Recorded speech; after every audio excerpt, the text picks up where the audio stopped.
Like. We're two under the both. Might need like 1 or 2 tags. They're on main.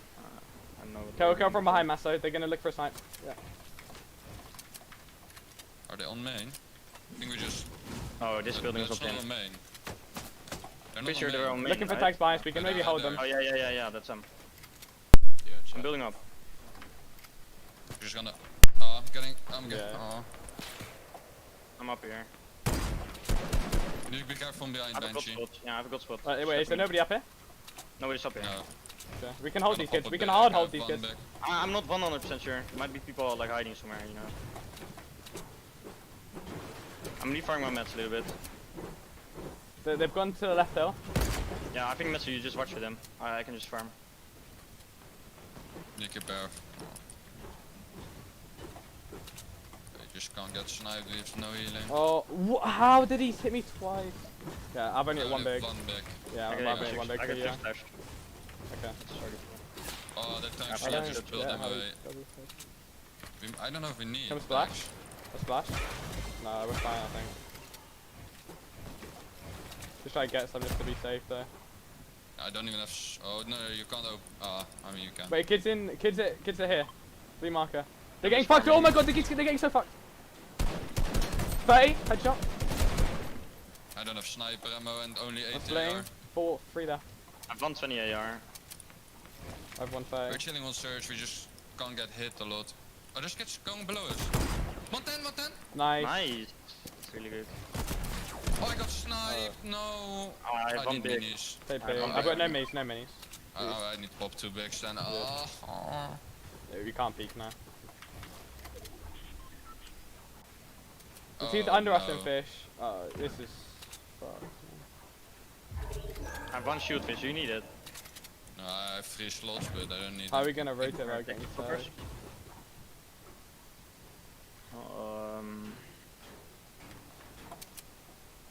Might need to wait.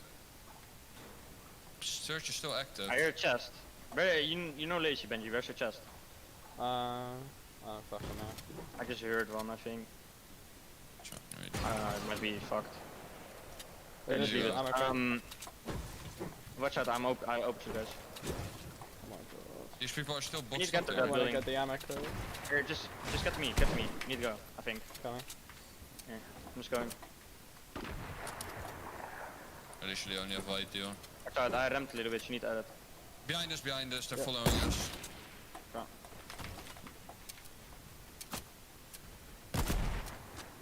Don't even have sniper ammo, for fuck's sake. Oh, we're gonna get out really hard. Wait, there's an vegetable. You need to get to me, like you need to get Okay, to me. I'm coming. I can rotate this, but like you need to. Oh, there's a team behind me Yeah. now. Yeah, They're going all the way down. They went all the way We down need south. to yeah, but we also need to go there a little bit, I think. Oh no, we have Yeah, hills. We have the trees. Okay, I've got 3 bounces. We can use bounces if you want. I'm chilling. Trust me. We're gonna tag so much. People to our left as well, please tag those. I'm just overbuilding, I'm cap match. Just get to me. Follow my Yeah, tarp. we're coming. We are, but we're getting tagged. These kids You are can't above even you. get.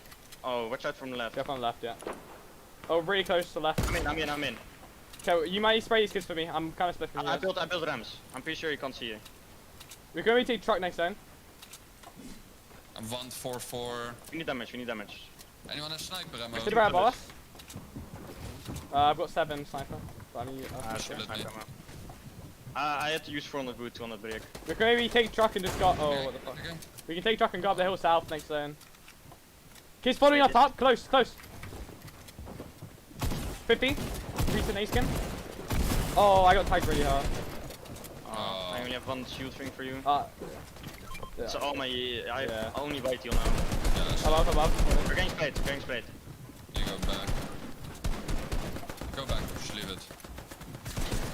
Oh, There, gas gas can. They got edits, Hey, they got balls. Turn spray below me. We need to go up, I think. Yeah, build out. I'm holding. I'm full I'm going up. holding. I went up a layer. Get to me. I expanded out on We're me. chilling. We can't take truck anymore. Oh, it's fuck. Need a I'm good still zone. a lot of mats. Yeah, we need a good zone. I'm 142. 2-2-3. I'm 125. Okay, that's fine. Try and get into Catty, I'm not baiting. You need to go. Oh, I do you have bouncer? can maybe just have a kid. Come. I think you just need bouncer. Yeah, wait, kids, we can go follow northeast now. Bouncer towards We Catty, can I follow- think. No, because South. I think we go south. I think we go south. Yeah, I think we have to go south I as think we well. bouncer south. Don't we just follow this? No, because there's a team to our left still. There's so much teams left. Look at that. Okay, So we need much to go here. No, Okay, yeah, we can just go, go go. now. We can just go now. Place on the right wall. Right wall. I don't have bouncer. Yeah, I'm going. Just build behind. You're gonna get beamed. Yeah, I'm building. Chilling. They're gonna follow Breaking us. the bouncer. Wait, they're getting griefed by the other team. Careful, they're getting griefed by the other team. Go. Just go. Yeah, just we're follow fine. me. I'm building a lot of mats. Yeah, just use mats. We can get a refresh. I got beamed.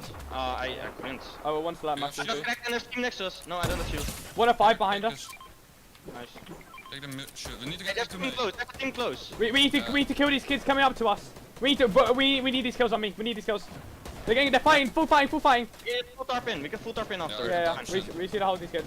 Kids down here. He's down there already. You get We just need a snipe. refresh now. Oh, 2 sniper ammo. I'm 120 HP. Come, I'm going straight. Yeah. Oh, chilling. I'm opening below. Just. We're in the zone. Wait, they're going up. They're going up. Damage. I got a snipe on It's someone. lagging so hard. Oh my god. On my side, on my Oh, side. fight. Here. Look at that. Oh, I'm 1 on 1 on 1. Going back. They're I carry box him. jumping I in, carry I box think. him. I carry box him. I'm on you. There's another one coming. I hit 110. I hit 110. Not here though. Right here. I blanked him. On my wall. Behind you. Yeah. They were cracked. Nice. I'm coming. They're getting fucked. Oh, he died. In zone. Take the mini. Don't have harpoon. Oh. Can you get a spray mini? that kid. We can just keep spraying that kid. No, we I can't. didn't get We anything. had our harpoon, dude. Why didn't we take it? I swear there was Really? a harpoon there. No, I have That's cover. I'm 300 metal. We need 50-50. Yeah, if we get 50-50, we can do something. Here, medkit, Benji. I'm 300 metal. Oh, 100 I'm wood. cover. We need zone. Please. Nice! Let's Let's fucking fucking go. go. Okay, we can do something. now. Yeah. Come here. Wait, Metso, how many mets do you have? I'm 0, 3, 150. Here, take this, I take can eat extra snipe, wait. Yeah, I'm not peeking. Oh, he's baiting it. Oh my god. It's fine. Space, we need to get a kill. Like, we Yeah. have so much room here. We can easily box a kid. Yeah, I've only got 150 wood. That's all my max. Like, it's gonna be hard. Okay. Here, 100. drop me 50, drop me 100 wood. Here, take 80 metal. Okay. Yeah, I'm chilling. I'm 1.5, 0, 1. I'm Here, 0, take 2, 2. take proper Metso. I most have HP. to. Yeah, it doesn't matter, you're most HP. And just take a medkit, can't do anything now. I only have 60 armor. We need to get damage from moving as well. Yeah, we're just gonna have to find something. Wait, kids expanding. Can maybe not going down. Yeah. Then show us way. 3, 2, 1, go. I can't see. Close. I don't even have AR. You're not down. You're not down. I've one on TR. Oh, 100. Like, we need something bad. I mean, no, if we get a good zone, we can walk over low ground. Wait, look, come, we can space, kids. East. Yeah. Wait. 50. 30? We're not going straight. He's spraying. I don't have armor. Maybe go on this wall. Come. Go on that wall. Watch out to the right. You don't have the walls here. Don't. Bro, we need a refresh. He doesn't know. Come, he doesn't know. Come here. He knows. Just leave. Don't go. Yeah, Okay, but- we can go for another. We can get something else. Trust. We show decent match. Spraying a wall. Yeah. Go back. You just need to let zone pool vest. If zone pools vest, we're so chilling. Wait, they're getting fucked. On me, dead. Nice. Can we get the loot? Alright, if we had harpoon. We can get metal. We can get some metal. Yeah. I got metal. 12. Can get the minis. Wait, they're getting fucked. Come. Get me right here. We don't pickaxe. 3, 2, 1. Wait, right here. I'm behind. Yeah, drop. We need to drop. Yeah, go down. I have a for you. Yeah, I've got 1 build. You need to tarp here. Bro, I've got 1 build. Okay. This bitch. Drop me out. I'm getting 14. Here. Okay. We see, look for a refresh. Yeah, just walk over low ground. I'm behind. I'm holding my shotgun. Come. I'm not building a lot. I'm fully on you. Do you want to break free behind these kids? Come. Come. Get it, it's a duo, it's a duo, it's a duo. Yeah, just get in, just get full in. Same. On left. Just keep going in. On me. I'm on you, Benji. I'm in. On my left. I'm in. Dead. Gotta loot. I'm with so many mats. Yeah. Let me, wait, can you, wait, I'll top. Let me top. Coming. Yeah, I see, wait, jump in plumbers, I'm going for it. Okay, hop in. I don't have, open it for me. Open it. Oh, they got it. You're blocking. Wait, A armor, 800. I take. Okay, armor as well. Dinga. Follow. Sleep it. Oh shit, oh.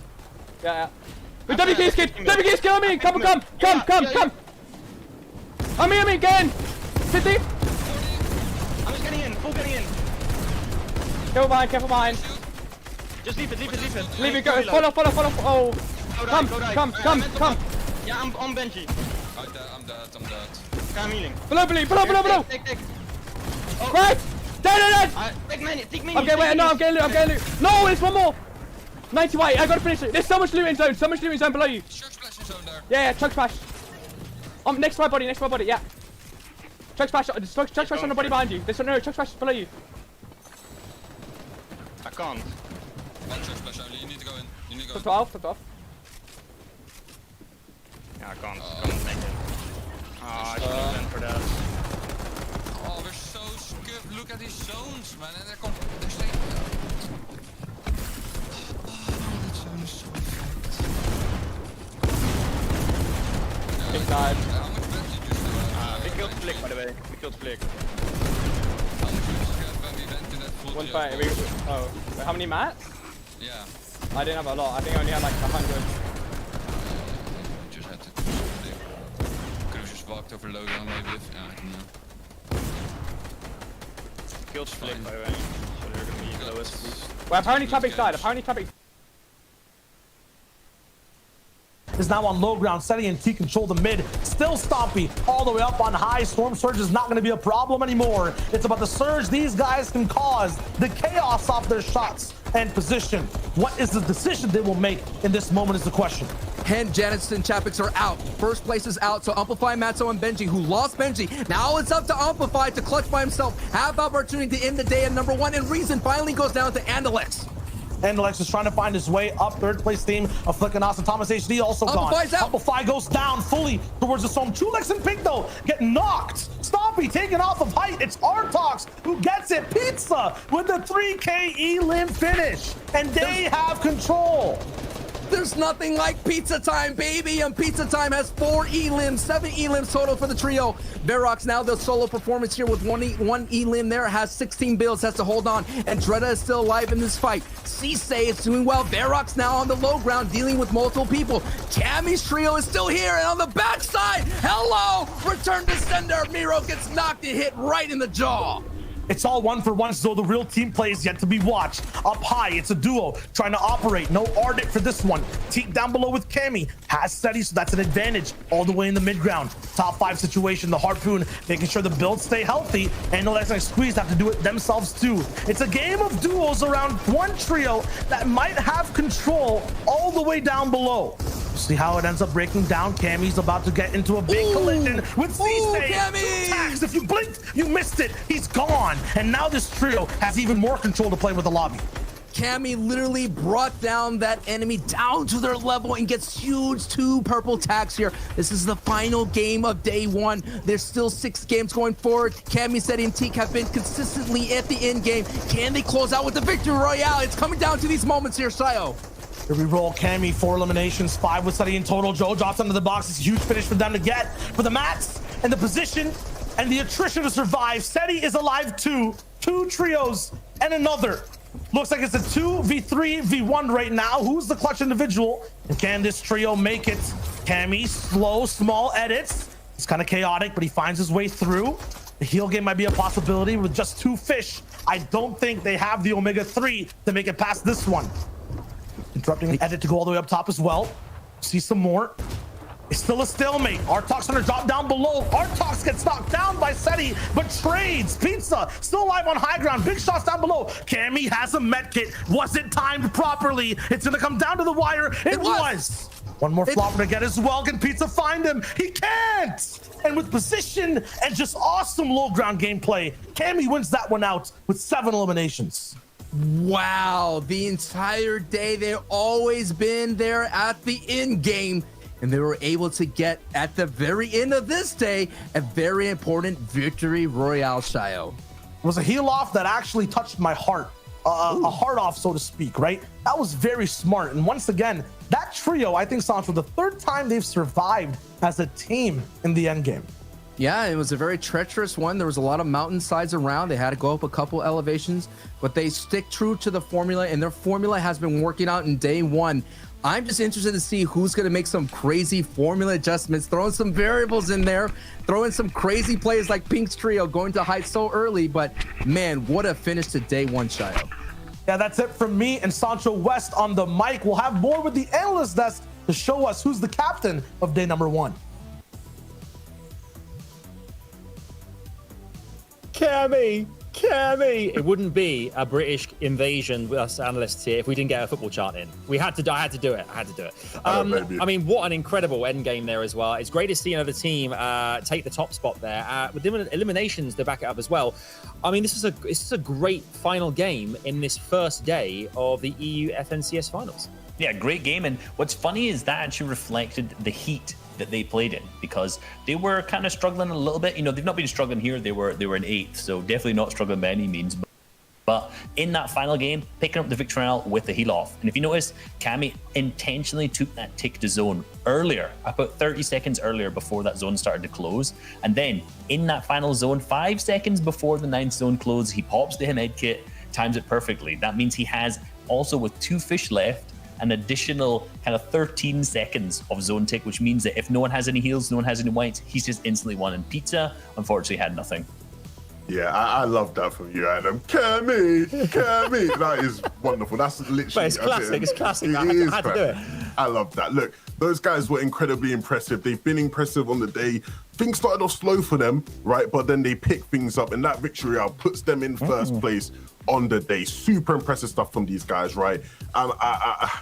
They have been fan favorites, to be fair, coming into FNCS, and I think people started to get carried away with some of the other big names who have seemingly impressed and have started to talk about these guys less, but showing why we should have them in our mouths. Look, less eliminations than everybody else in the top 5. This is a characteristic of this trio. They are amazing. They can get to endgame consistently, but can they get enough eliminations to, you know, be consistent and way up there in the standings? Not a big gap between 1st and 2nd, but happy to see Cammy, City, and Teak in first place there. Yeah, and all of the stats right now are telling us that this is the most competitive it's been. Last season, if you kind of switch the point system around to be the same as this, Mongrel's team, who was in that first place, would have had 184 points at this time. So look, currently Sei, Cammy, and Teak on 147. And on top of that, the difference between 1st to 10th was 118 points. And now it's only 56. So today, this top 10 is so close. And anyone can take it moving into tomorrow. Really, really close right now. And then that is the beauty of the format we have, right? 6 games are done, and I'm sure a lot of people will be, a lot of the guys in first place right now, in 1st, 2nd, 3rd, they'll be thinking, I just wish it was over.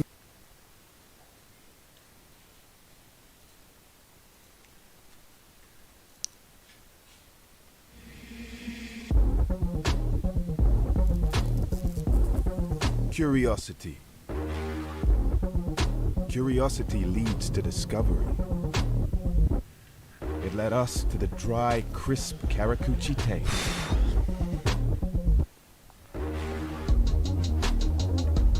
Where will curiosity lead you? Asahi Superdry. Discovery is calling.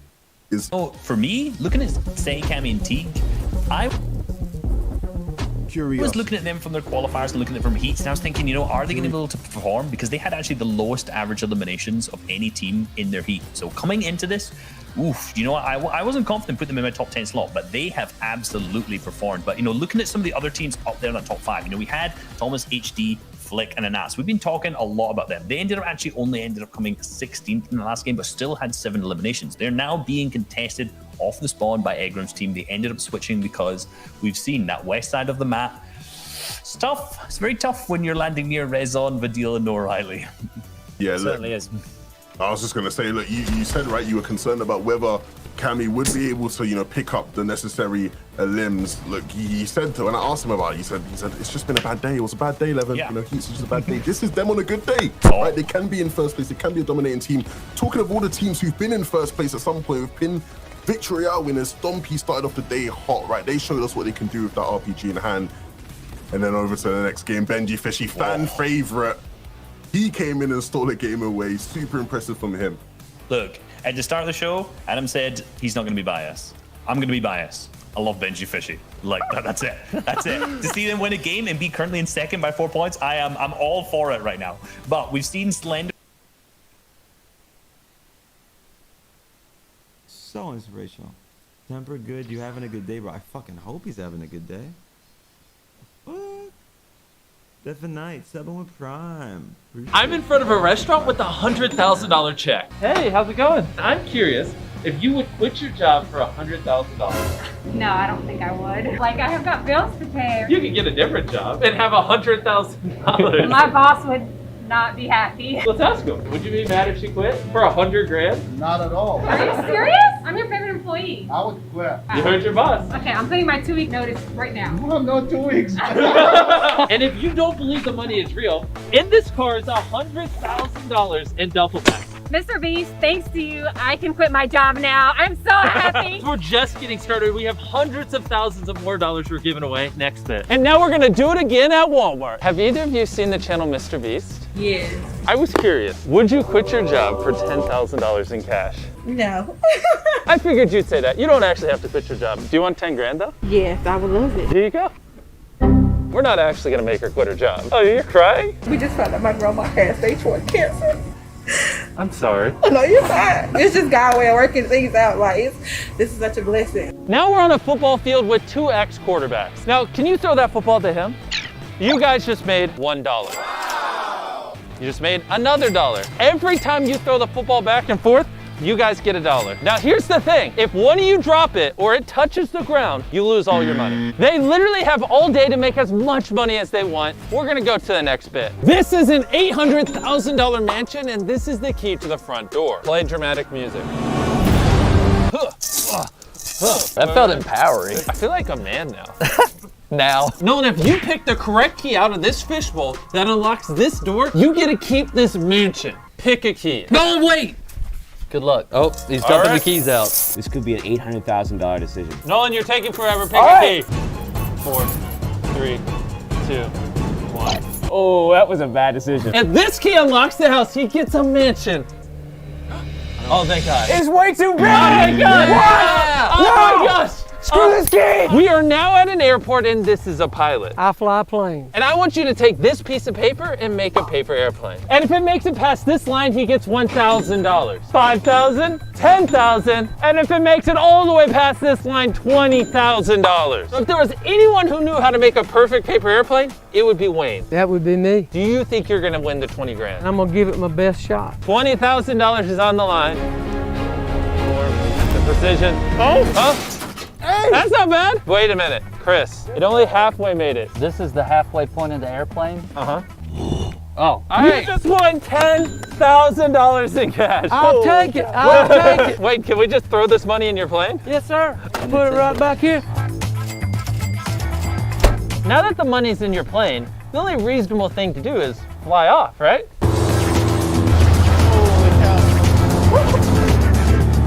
All right, let's go give away more money. Now we're on the side of the road and we have a flat tire. And whoever helps us change this flat tire first gets the car. Hey, we got a flat tire. Hey, what a jerk. Yes, let's go, we got somebody. We don't know how to change a tire. We've literally been on the side of the road for over an hour just waiting for someone to help us. Are you serious? This happened to me like many years ago, passing it forward. I really like this guy. He said his car was falling apart. He's being very helpful, very kind. This is a perfect guy. Brian, thank you so much for helping us change this tire. Do you see that camera over there? We're actually a YouTube channel with 50 million subscribers, and since you helped us change the tire on this car, it's now yours. What? Tariq, come over here. After the car, don't get run over. Basically, we purposely popped that tire and waited for over an hour to have someone come help fix it. Since you were the one who helped us fix it, here's the key to your brand new car. Yeah? Are you kidding me? That's what you get for helping us, man. We appreciate it. I'm just glad I went to someone who actually, could use the help. No words. This right here is Dave, and he's a professional golf player. Dave, if you can hit a hole-in-one, I will give you $1 million today. I think I can do it. Do you actually? How many times have you hit on this? Too many to count. You ever hit a hole-in-one? No, but I don't want to talk about that right now. Carl's 151 yards away, so the wind's coming off a little left to right. It is a little wet and damp, 60 degrees, which is a little bit cooler, so the ball's not going to want to fly as well. He's really calculating everything. I'm starting to get nervous for $1 million. Oh, dude, it's like actually going in that direction. Oh my god. Oh, snap! Oh My gosh, that is so close! Oh my god. Dude, look how close he is. Oh my goodness. You are less than one Chris away from $1 million. Dave, you didn't win $1 million, but if you can hit it in on this next stroke, I'll give you 10 grand. Get it in there.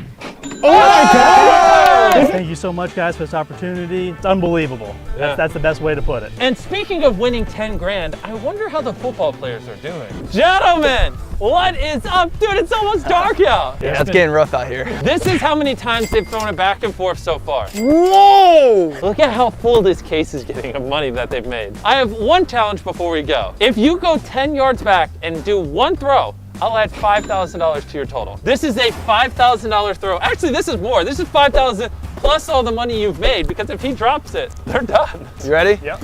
Oh boy, I'm nervous. He threw it. Yes! That's what that was a little scary. I'm not gonna lie. Oh man. This trash bag has $5,000 in it.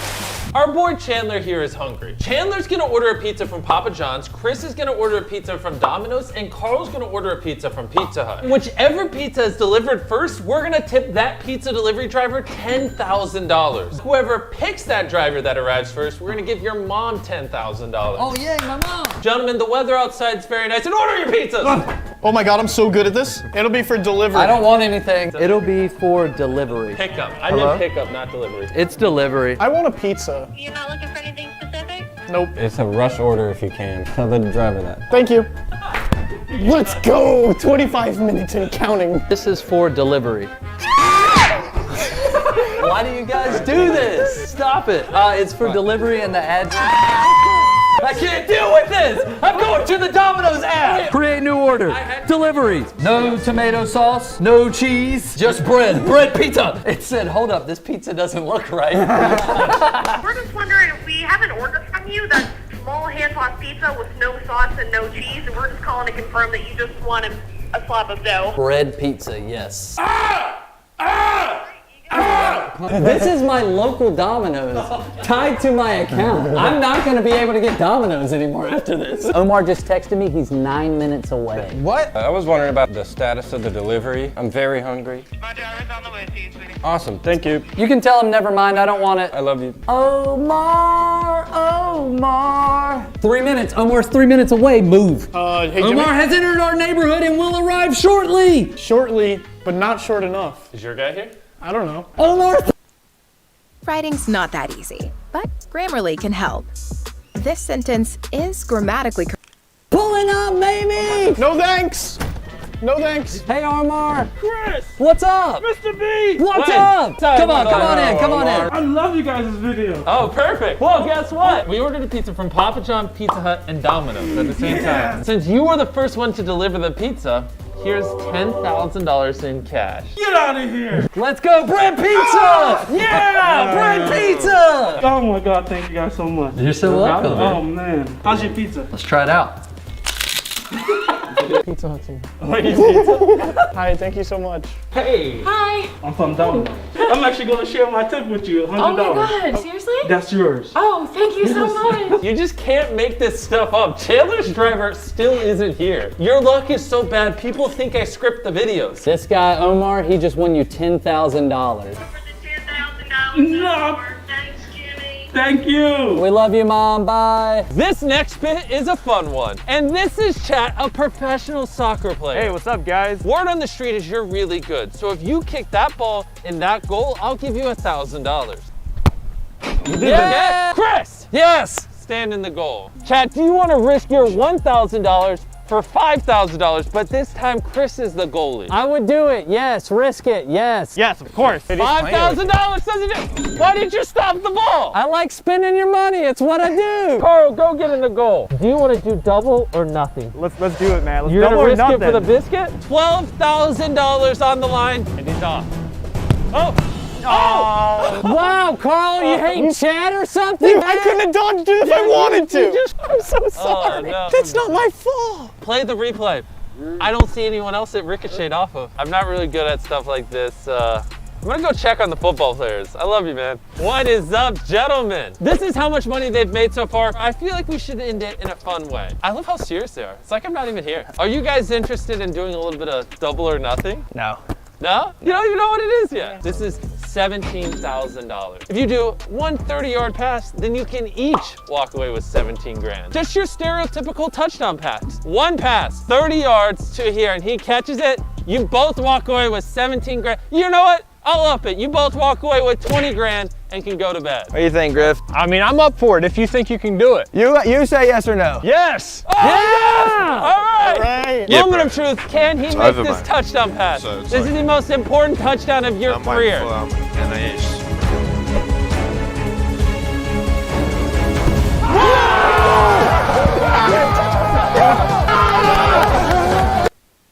Hungry Jack's flame grilled cheeseburger with barbecue sauce. Bro, I can't watch it if it's over, bro. So I'm waiting for NAS, watching videos. This is just $2, only at Hungry Jack's. Where do we start? Watching videos.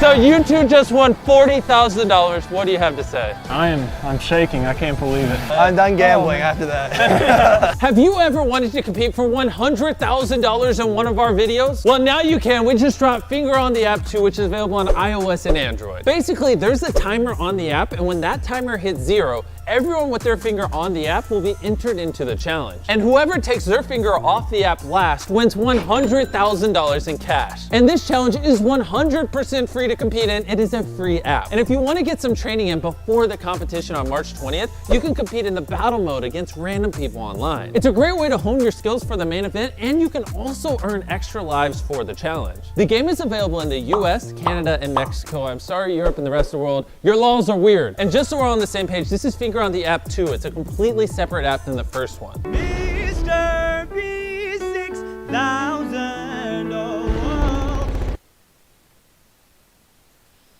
Let me show you, bro. It's literally over. What?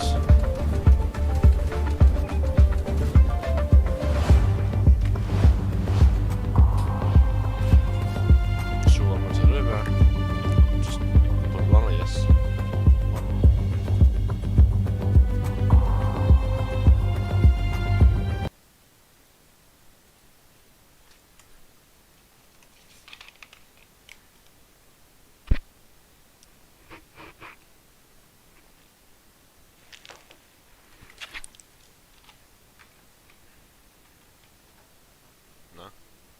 Girls, I'm not going there.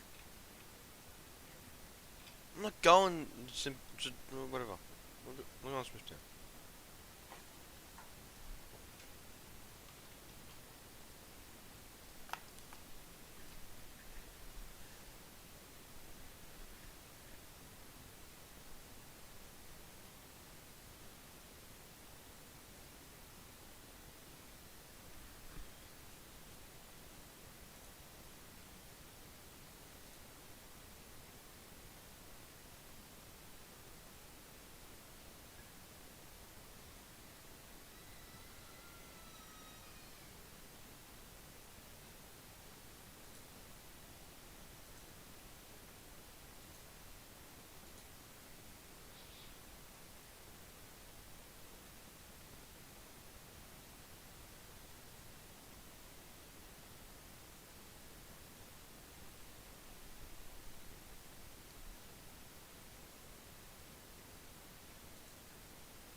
Streams! Yes, with $10 a month off all Dodo NBN plans for your first 6 months, we've basically put the internet on sale.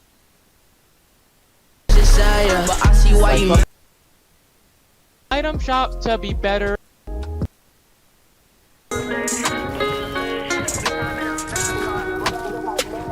Bitch, I'm in a fast car, with that bit like NASCAR. Molly in my jeans, I feel like shot little bitch that walk hard. Deep pussy boy act hard, knowing that ain't not hard. They gon' steal my flow and then they some of that shit not bars. Yeah, now I'm all in.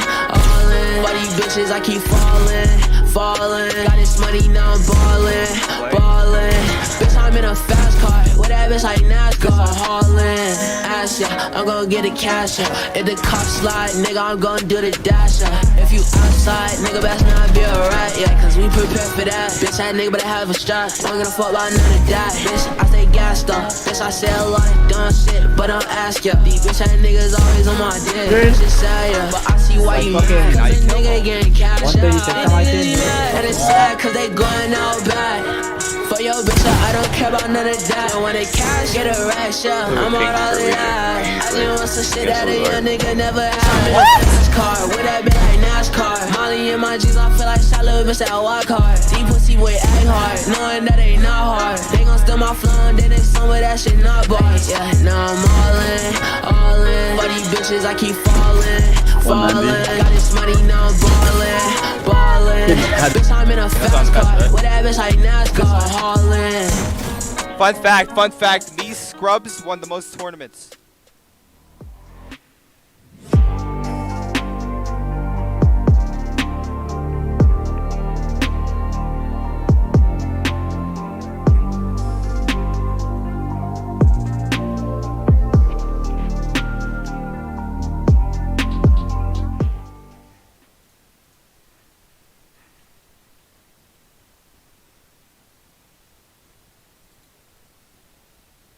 And Mark. Hey guys, I'm Mr. Savage, professional Fortnite player for under.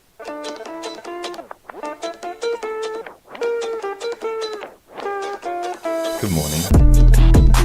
Hey, what's up guys? Welcome back. So in today's video, I'm going to make Laserbeam a montage with his brand new skin in under 24 hours. Not only that, but I'm going to make the whole thing in After Effects, and I've never used this software before because it's like super advanced, but frick it, we're doing it. I'm going to keep this intro short and sweet because I don't want to waste any time at all, so drop a like and subscribe, all that good stuff, and let's just get right into it. Alright, so first things first, I'm going to go ahead and cop the Laserbeam skin by using code LASER in the item shop, and second thing, I'm going to go put some clothes on. Alright, so let's go ahead and open up the clips folder, and we're working with 4 clips here, so it's going to be about a 30-second edit, and clip 1 is pretty much a super clean pump clip. So don't get me wrong, I'm pretty washed it creative nowadays, but that is clip 1, pretty clean. Clip number 2 here, definitely nothing special, but I wanted to get a double flint clip in there just because it's really clean to sync to. Next up, clip number 3 is just a nice little edit course that I hit on someone. So Flea with the edits, Rift Who, let's go. So that is pretty clean. That's gonna be so cool to sync to. I just cannot wait. And the final clip now, Laserbeam has a really cool pickaxe. So he actually has this like sledgehammer and it has 4 swing animations. So I really wanted to sync that to a clip. So I actually just got 4 people in creative to just run at me. All right, and here is the final clip. So I'm probably gonna end the montage like this. So it really doesn't look like anything special, but trust me, I wanna turn it into something crazy. All right, and those are the 4 clips. So I'm gonna go ahead and open up After Effects and get into this edit because I'm only going to give myself 24 hours to make this mod. What? Nick Nack, Patty Whack, give a dog a bone. I was taking out your back, hit your motherfucking dome. When I look at your eyes, I know you're not immortal last. With the 2 You with the what? Smoking on the get green on the scene with the lean. And my team gotta be Mr. Dream like she go fiend. Can I show cause the cream I said on the key 2020 on the scene. She got the meds on her back. Ask for the 100 again. He gonna let his tongue lash. She gonna give him a rash.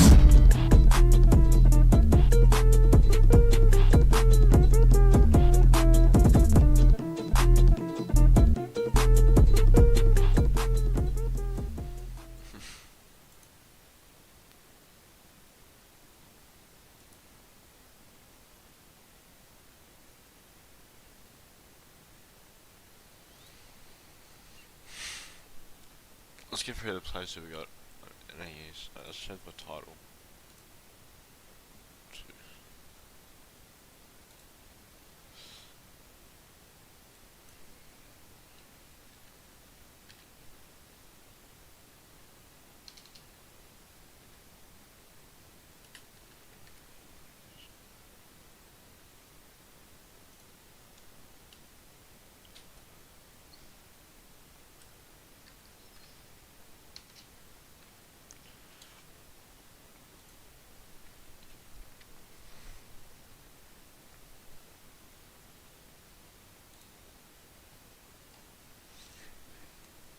What's he on the OCE cash?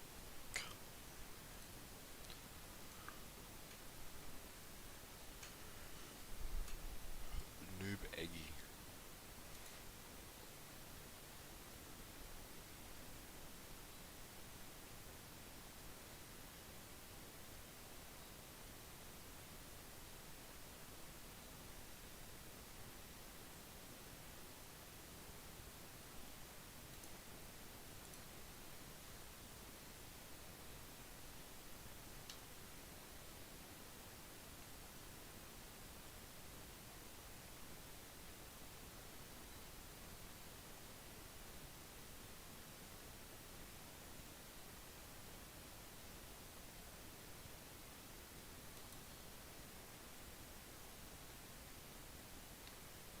Let's go, man.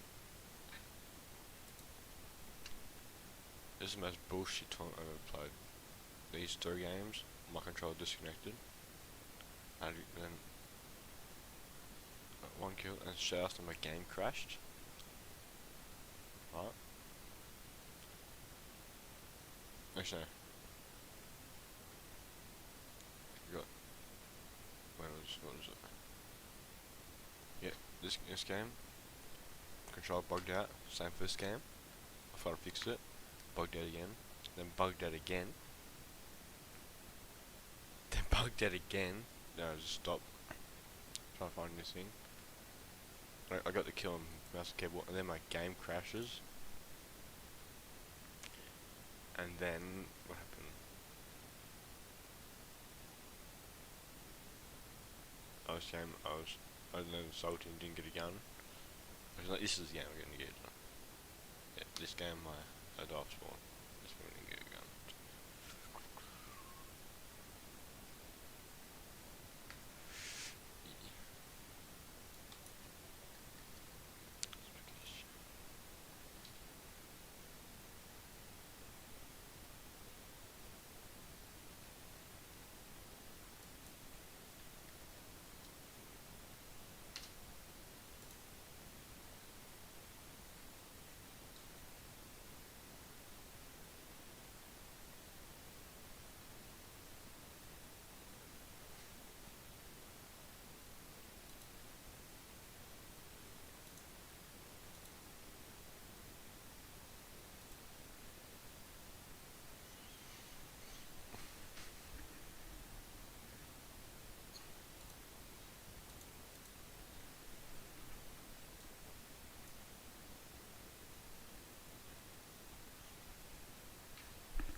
Doesn't even matter.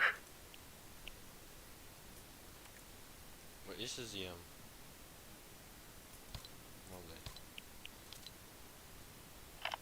Reality log doesn't even matter. What's the point of recording these logs if you're not gonna listen? We've lost control of the 0 point. Do you get what that means? You must not, because you're doing nothing. I've dedicated my life to the Order. I've given everything. And for what? To just sit back and watch reality end? That's not who we are. At least it's not who I am. Not anymore.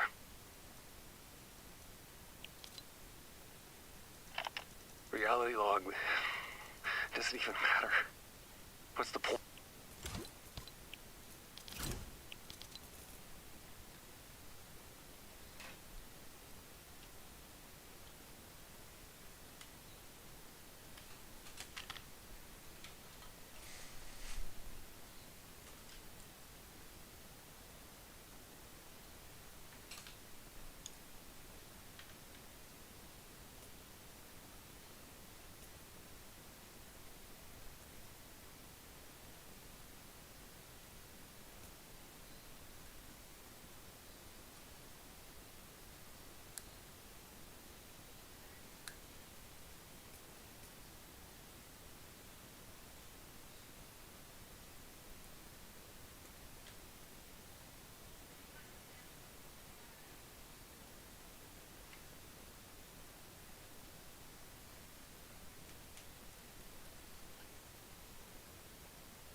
Pretty far adjusting though. Like I knew he was ready to do it, so I just edited the wall hard. Oh, he's losing 4-0. Fucking clown. Fucking clown. Fucking. Say that again. You're a clown.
Hello there and welcome to the FNCS Finals. We are back, a new jacket, a new me. My name is Adam Savage. I'm delighted to be your host at the course of the NA East FNCS Finals Day 1. 6 games coming your way, of 12 in total, the next 6 being played tomorrow.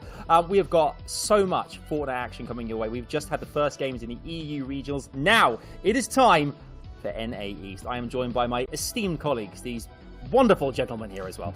We have Reese and Vivid. Chaps, what a start to this weekend, but we've got so much action coming everyone's way at home. Yeah, the EU games are amazing, and if they were any indicator of what the NA East games are going to be, we are in for an absolute show here today. This is the most stacked NA East finals I think I've ever seen. Like, I can't pick top teams, I couldn't pick top 10, I spent so long doing it, and I'm so good to get into the games today. Yeah, I totally agree with you there, Reese. I was looking through the list as well, and the amount of players, how good that these teams have gotten. You could really like throw up who you think is going to win as like 5 different teams, I think. And I think it's going to, result in a really good set of 12 games that we have over this weekend. And I'm really, really looking forward to watching it. Indeed, yeah. It's going to be incredible. As we mentioned already, this is day 1 of 2. Obviously, the previous weeks, there have been qualifiers, only 6 games to determine that. But this time round, it's 2 days worth, 12 games in total. Absolutely huge. Let's take a closer look at the format of what's coming your way this weekend as well, and what you can look forward to, because there is, as we said, such a thrill ride coming your way at home. Let's check it out. Let's have a look at this. Yeah, so the format, we're used to seeing this by now. We're in the final week, but we are in finals. Big white box there, the big important one. Remember, 2 days. We're on day 1. There are 6 games today, then 6 games tomorrow. So all of the prize money from across these 5 weeks is into this 1 day. So everything is to play for. To get here, our teams went through 3 weeks of qualifiers, and each of these had 4 rounds each. So really narrowed down the teams as much as possible. They then went into the semi-finals, where the top 32 teams, came into the finals. And of course, and how can we not talk about it, the reboot round last week, where we saw Zatesaf and Stretch pick up that big victory, clutch it back up and make it through to the finals and make it up to that whole 33 teams. That was an absolute spectacle to watch. I was thinking, can the finals beat that hype? I guarantee they absolutely will here today. Yeah, so how are teams going to fight for their chance at winning the Axe of Champions? Well, they're going to gather some points, and the way they're going to gather those points is they can get first place of Victory Royale and grab 30 points. Second, runner-up, 25 points. Third, 20 points. And they'll get placement all the way down to the 17th slot. Now, as we've seen it through the weeks, getting that like top 3 position in these games is really, really important, because the threshold there is just so huge. And then elims, they get 2 points per elimination, so elims are really, really important as well.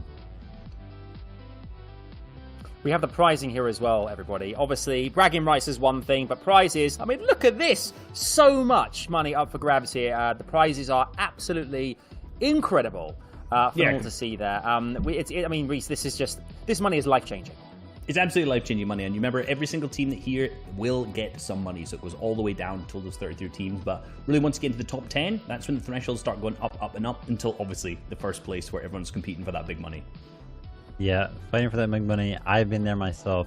it does weigh on the nerves a little bit. But I think the teams that are here because they want to win are going to be the ones that are actually going to be able to win today, because just that drive to win, that drive to want to compete and everything like that, usually you don't need money to like motivate you to do that. You just want to win. And those teams that come out today and show that they want to win will be the ones that will win. I respect the flex there, David. I've been there. I've done it. We are. Me too. Of course. Me too. And you too.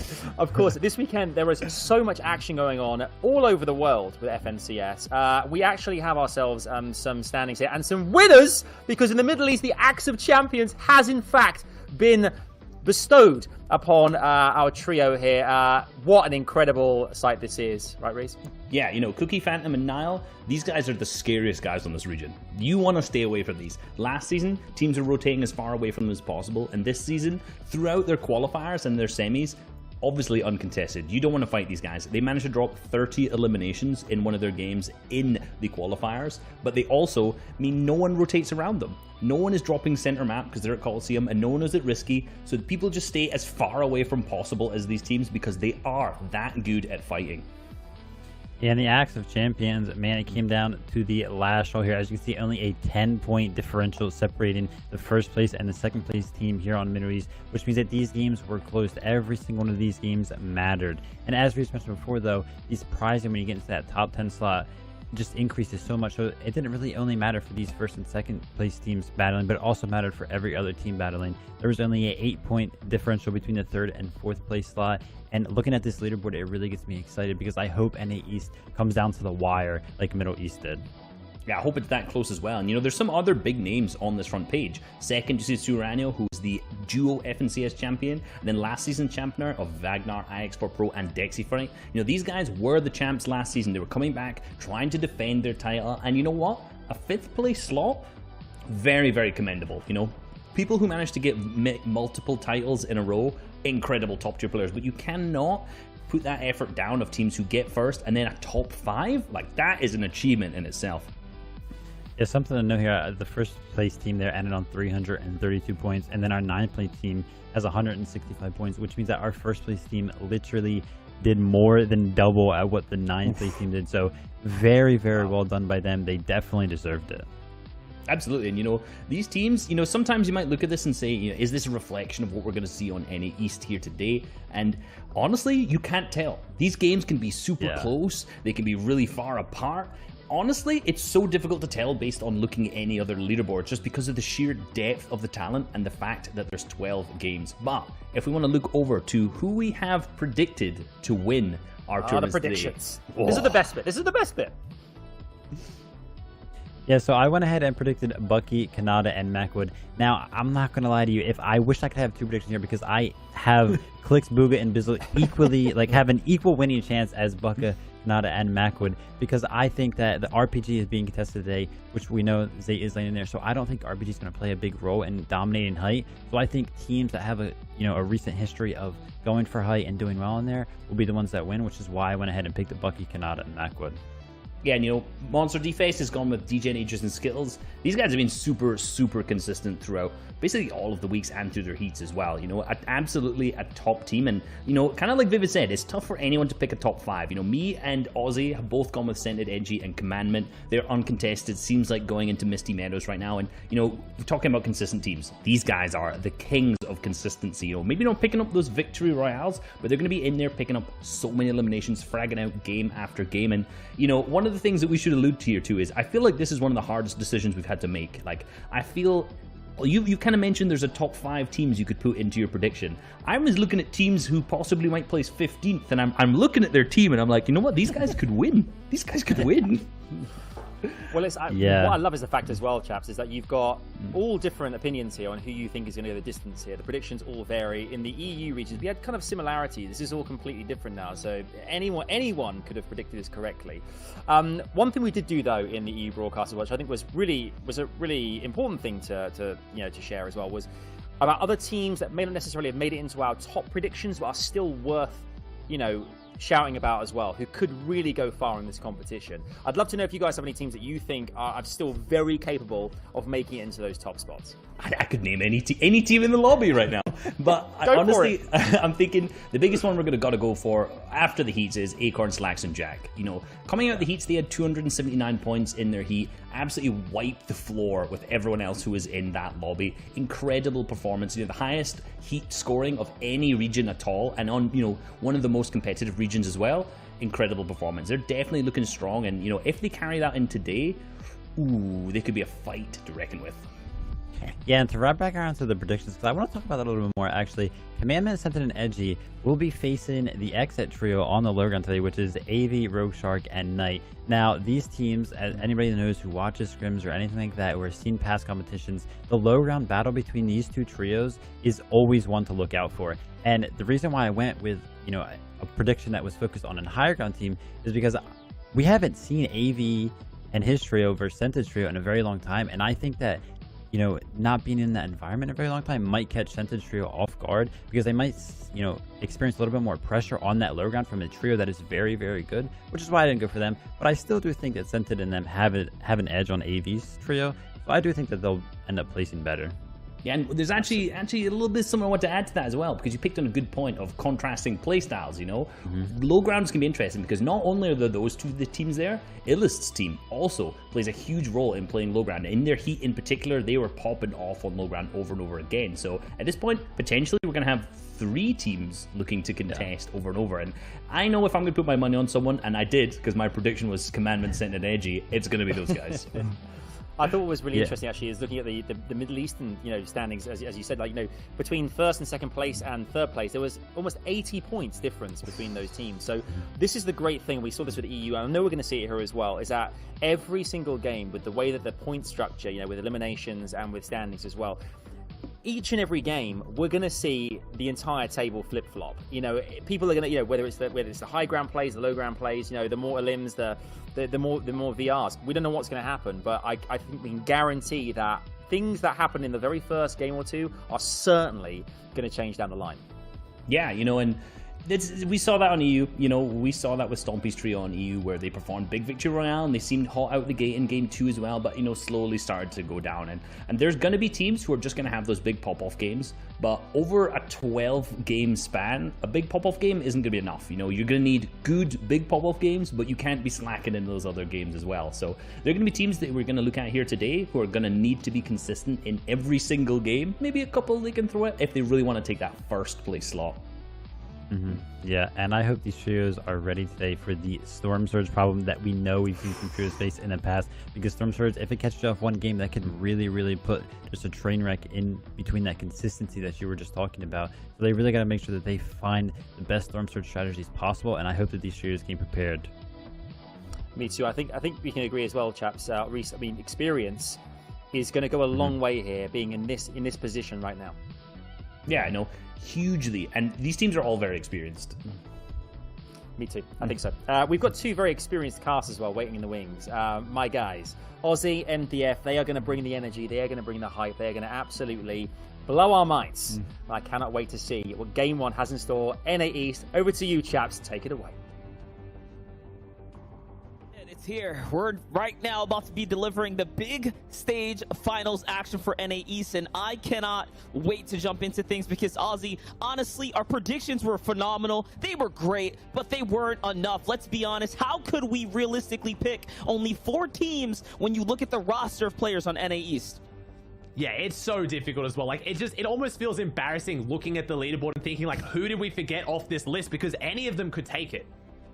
Yeah, and that's the thing. It's not that we forgot anyone. It's just, where do we begin, right? We're talking about each and every heat that individually had their own stackers. Let's take a look at it. Slacks, Acorn, and Jack come out first place, rocking things in their heat, literally breaking, record numbers as far as how high they put up. And then, of course, let's talk about Clix, Booga, and Bizu, because in particular, Clix has been one of the hottest players lately in recent times, taking his own crowns, right? Taking championship first places. What do you think about this trio here?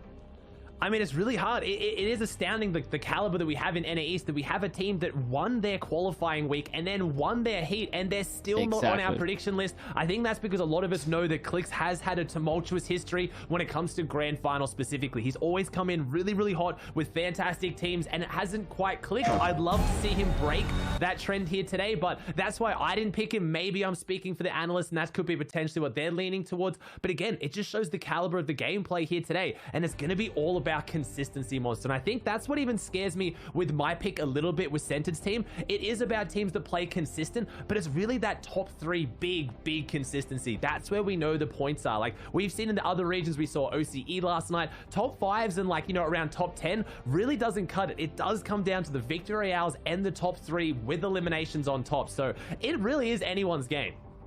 Then of course it wouldn't be a final stage. We wouldn't be setting it up properly if we did not talk about the reboot round and how Zate, Saf, and Stretch pulled off a ridiculous run to actually qualify themselves in.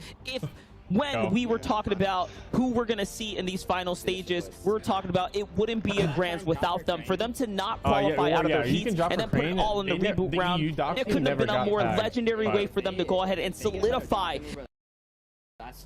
their stay here. It was the talk of the weekend, the biggest game we've probably ever seen, and one of the largest victory royales of the year. I mean, that was the reason why the reboot round is what it is, right? That's why it was created. That's what it was for, was to give people that chance who somehow just missed the mark or slipped up when it came to their qualifiers to be able to have that legendary game. And who better than Zate, Saf, and Stretch? I mean, you could convince me they deliberately did it. That is a team that is just pretty much dominance in its purest form, right? Like, that came down to you need to win this game. They won it with, I'm going to say, all 3 still alive at the end. I know Zate just went down, but it wasn't just a win. It was a convincing win. It went down to the heal off, but Stretch, I think, still had 100 to 200 health left, so they convincingly won that reboot round. And yeah, what a team to win it. For the story, phenomenal. And you could potentially make them your pick for a top 4. Like, you could argue to pick them to win here this weekend when we've looked statistically, reboot round players never have that big performances though. But there's no more time to waste here, guys. Game number 1 for the FNCS Finals is beginning right here, right now. It is time to just press a button as we go, you know. I don't think I'll be able to upgrade. I have 175 gold already. 2 days of competition, 12 big games of Fortnite in front of us, and we have a lopsided bus here. It's favoring the eastern portion. So again, off the gate here, some players are going to have a small advantage over the others. Yeah, when you talk about off the gate, there's 2 things that I'm looking at. Misty Meadows is contested. Now, that is a massive upset that we did not expect. Centered, as you can imagine, have had this on lockdown the entire time. The color of those arrows are very similar on the south side, but don't let that fool you. Misty Meadows does have 2 teams, as we also see that it's looking like Hydro Dam is uncontested. Now, that is absolutely massive for Zate's team. They were supposed to be contested coming into this, but I see Steamy Stacks. There it is. The observers hear me building it up. We have Chap's team going up against Bully's team at Steamy Stacks. This is going to be a blow for blow, head-to-head grudge match all weekend. I don't think either of these teams are going to leave Monster. No, this is a fight that's going to go down for the rest of the afternoon, the day, tomorrow, today. This is going to be the big fight, and trust, guys, there's a lot of rivalry. This is a heated one between the 2. Off the gate here, though, Threats looks like he's going to be the first to go down, and this is big. This is really big for Bully's team. This is really big for Bully's team, and I mean, Chap has seen himself in this situation time and time again. I still feel like I give the crown to Chap, having one of the most legendary off-spawn feuds against Tifu back in the Grotto days. But right now, Bully goes down, so right now, I think it is a 1v3, though. Osp is putting out some damage as well. Bully's very weak, but Frist and Osp are looking so healthy here. And I think we only have 1 player remaining on Chap's team, unless they did capitalize. No, they managed to jump back inside here. We're going to try and jump back into the factories. On the backside, it is just Chap holding everything down, and Bully gets the shakedown, so they know exactly where he is. Chap can't fight it off, and unfortunately, one of our competitive veterans is going to go down in game number 1. And like we said, Monster, it does not matter how this goes. I could see one of these teams going 11-0 across the weekend. They still won't leave. Yep, that's it. That's it right there. And oh man, what a heartbreaking defeat there to get dropped in the first 30 seconds with the zone favoring, again, with the bus favoring that side. So everyone had that good drop, that instant drop down. Here's Zate, Stretch, and Saf coming into the reboot round. They switched up their drop. They came back to the old trusty RPG Hydro Dam split drop, and they found success. In the heats, though, I think it's important to mention they were not doing that good. But hold up, we have a more important fight right now. Scented and Edgy, Commandment here. This is your pick. Yeah, and I was talking about how Hydro Dam is now uncontested. It was supposed to be contested by this team. Predator's team were very vocal about how they were going to be going Hydro Dam. Looks like I thought maybe they dropped off. They didn't want to go up against too difficult of a team, but apparently not, because they have dropped on Scented, Edgy, Commandment. I think what they've tried to do is go for that Western Misty split monster, get those houses, get a few of the loot, and then try to get out. Scented, Edgy, Commandment aren't having any of that. This is their drop spot. They've owned it not just this season, but for seasons now. They've been dropping here for so long as a trio. They don't want to give up any of the loot because they know they need it to win. But this is a very risky, very big engagement we often don't see from this team. Yeah, we don't see them fight early game, not like this. There's not a lot of squads that will actually, you know, have the guts to challenge this squad in such an early game fight, but they're taking it, and it's still a very important one. NA East in particular is a region that takes their time, right? Storm Surge, right? These tags, we haven't even really gotten into the thick of it, but we know that activity is going to be very important, and for these battles right here, this could actually be a godsend for them.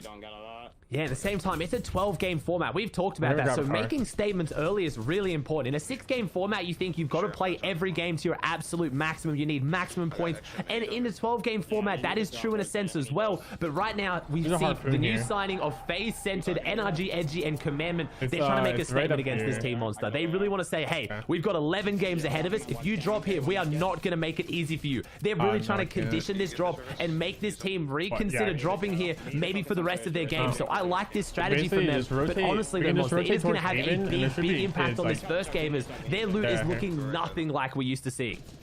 Yeah, I'm more concerned, though, with Nut and Cypher there looking into this build. Twexy, of course, sweeping their way around the outskirts. They're trying to keep a low profile right now to see if they can, again, jump in, maybe take advantage of the chaos. Scented, Edgy, and Commandment are doing a good job keeping the walls up. They want to commit to the fight, but I think they're being super hesitant because of the trio that's up across the wall there. Down low, though, Hunt and Predator, listen, they don't have builds. When we see that quick glimpse into their loot path, it was not looking too hot. They're going to try to get the vehicle and get on out, and this is where two trios now are going to be putting the shots in because they all have angles, and this might just spell disaster for them. There it is. It's going to definitely spell disaster for Hunt because he missed the ride. He didn't get in the vehicle. He's hiding behind the bush. He's got nothing. He is down there.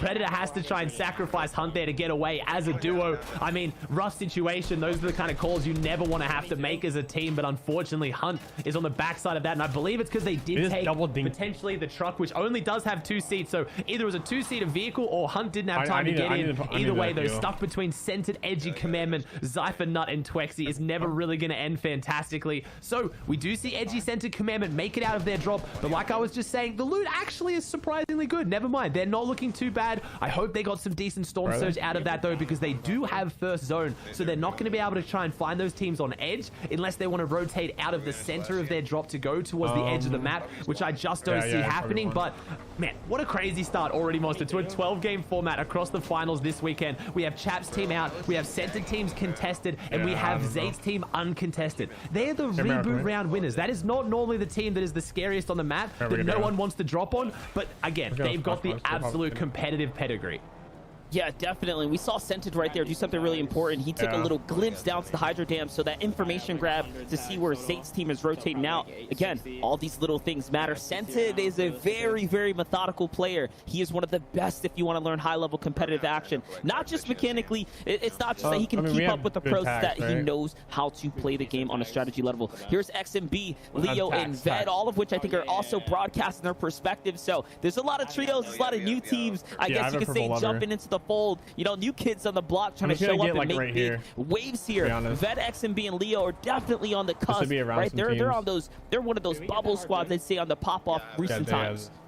Yeah, definitely. You talked about it perfectly. We don't like to call a lot of these guys kids. Me and Monster on the older side of things. I think most of these players are younger than us. I think all of them are younger than us, except for maybe Chap. Yes. But at the same time, XMB, Vet, and Leo are one of the youngest trios here today. Normally, you have one of the players on the team is usually on that older side, like you said, with Center. They're usually the smart IGL. But XMB, honestly, for his age, shows so much maturity when it comes to gameplay. He does so much research, puts in so much time, keeps the emotions of the team in check to make sure they're performing as best they can. And I have really high hopes for that team. I would love nothing more to see the young team pop off here today. As we see, we kind of flip into a team that, you know, is definitely not a bubble team, a team that you 100% have heard of. We have Sentinels Booger, we have NRG Clicks, and FaZe Bizzle. I talked about it in the pre-show. This is a team that has come in on a massive hot streak, Monster, but they always kind of come unstuck in the grand finals. Not so much Booger, but usually Clicks. I want to see them pull it off here today. I would love to see Clicks show up big in a grand final. It's the last thing he needs for his competitive career, I feel like.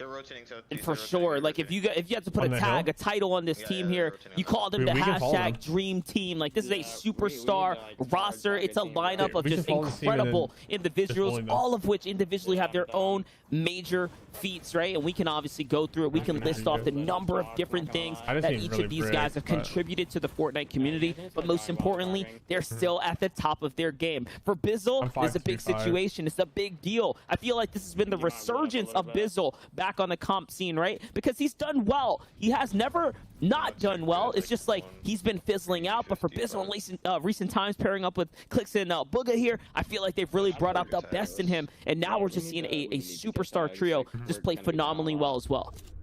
Yeah, I think it was unfortunate for Biz as well. He was known as the LAN King, right? Where he was the one who was winning so many massive LAN events. You've seen all those massive games from the olden days. And he didn't fizzle out. He was still performing well. But it's hard to back that up. When you're placing top 3 or winning multiple LANs back-to-back, having these huge performances, there is almost no way to maintain that hype. And I feel like that's the same towards Booga as well. When you win the World Cup Solos event, you really can't go up from there. But they've all been so consistent. We see Nut here. I love this. Flexing the champion pick. But that's what this weekend is on offer as well. Whichever trio managed to walk away as the final championship will take out that FNCS champion pickaxe. And it's so beautiful. It's like the epitome of the flex monster, but you love to see it.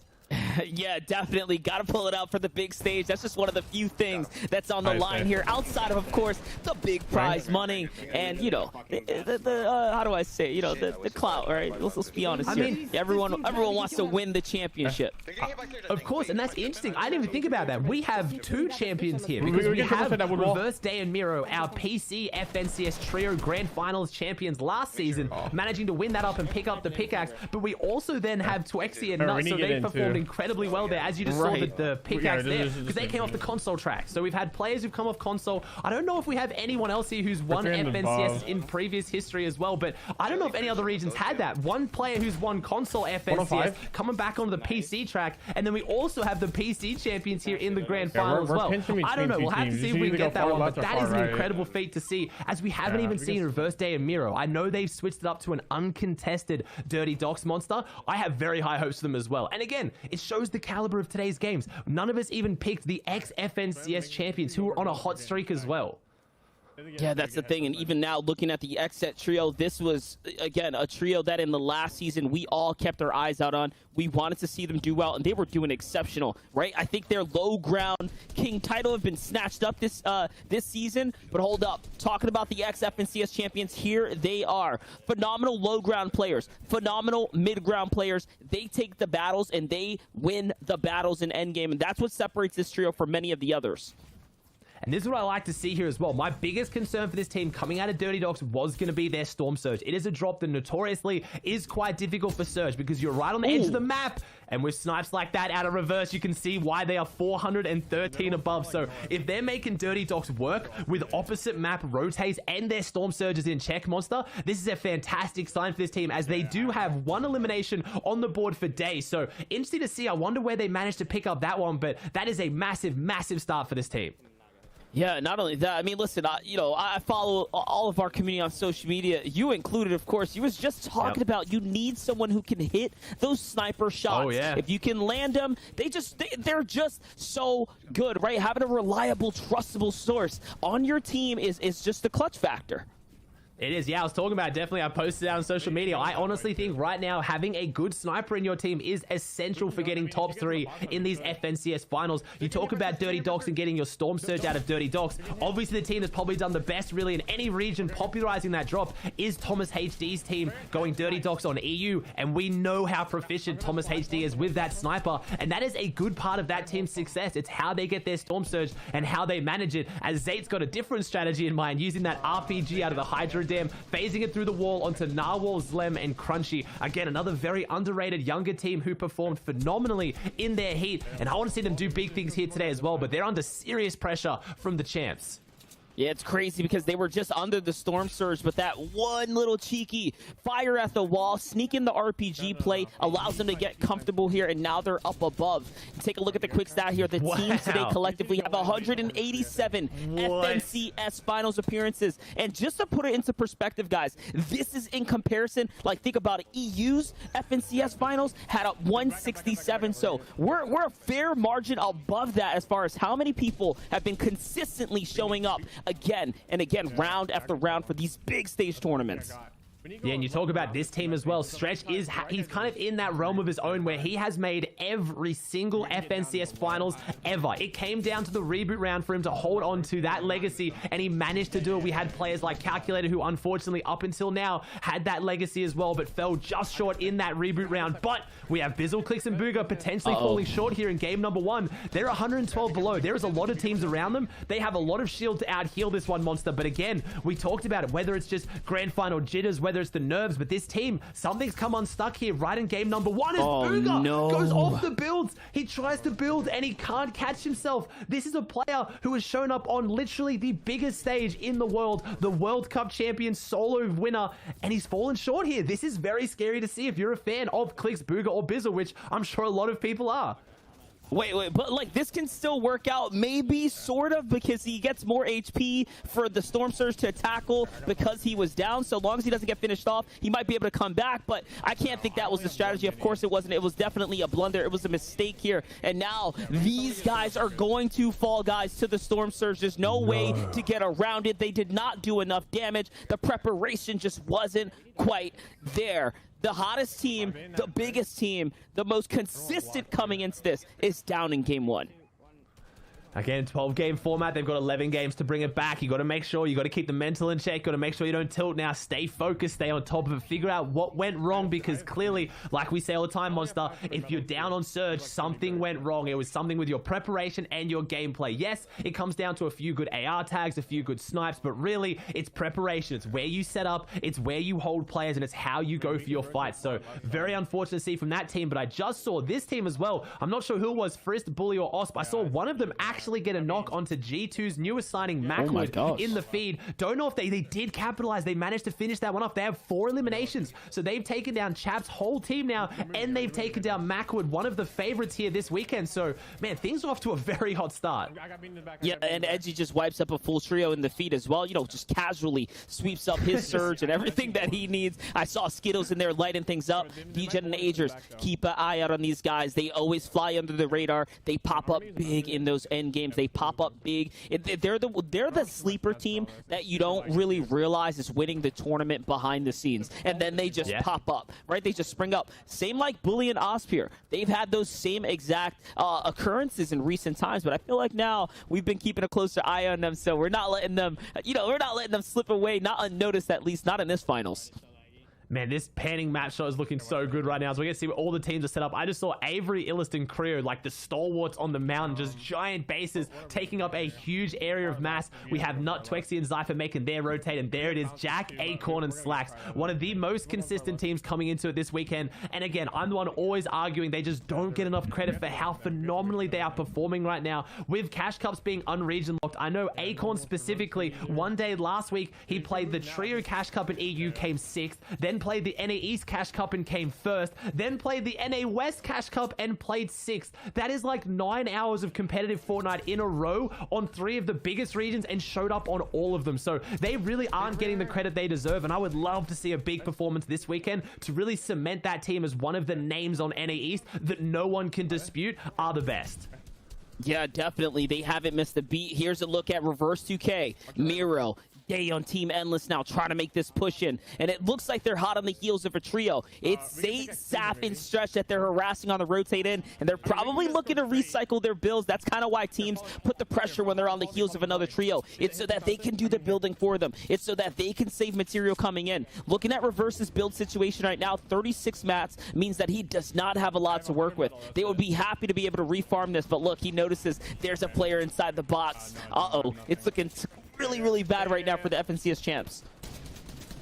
Things aren't looking fantastic. We see our Dirty Dogs, they had their Storm Surge, they had everything they needed, they had the loadout, but right now they're on the low ground in the full metal base, so bit of coverage here, but 31 builds to Reverse, not looking too fantastic, but I mean, they've got the fighting power. This is a team that can try to wipe up a full trio. You saw Centered somehow do it in the feed. Centered Edge and Commandment did it. Maybe we need Day, Reverse, and Miro. Remember, Centered Edge and Commandment were our second place last trio FNCS, so they need to show a big here to hold on to that one. These two teams are going to be duking it out to see who's still got it, because they both stayed together. Almost every other major notable team other than Zate, Saf, and Stretch and a few others did split up and reform, so they've got some, pressure to perform here again.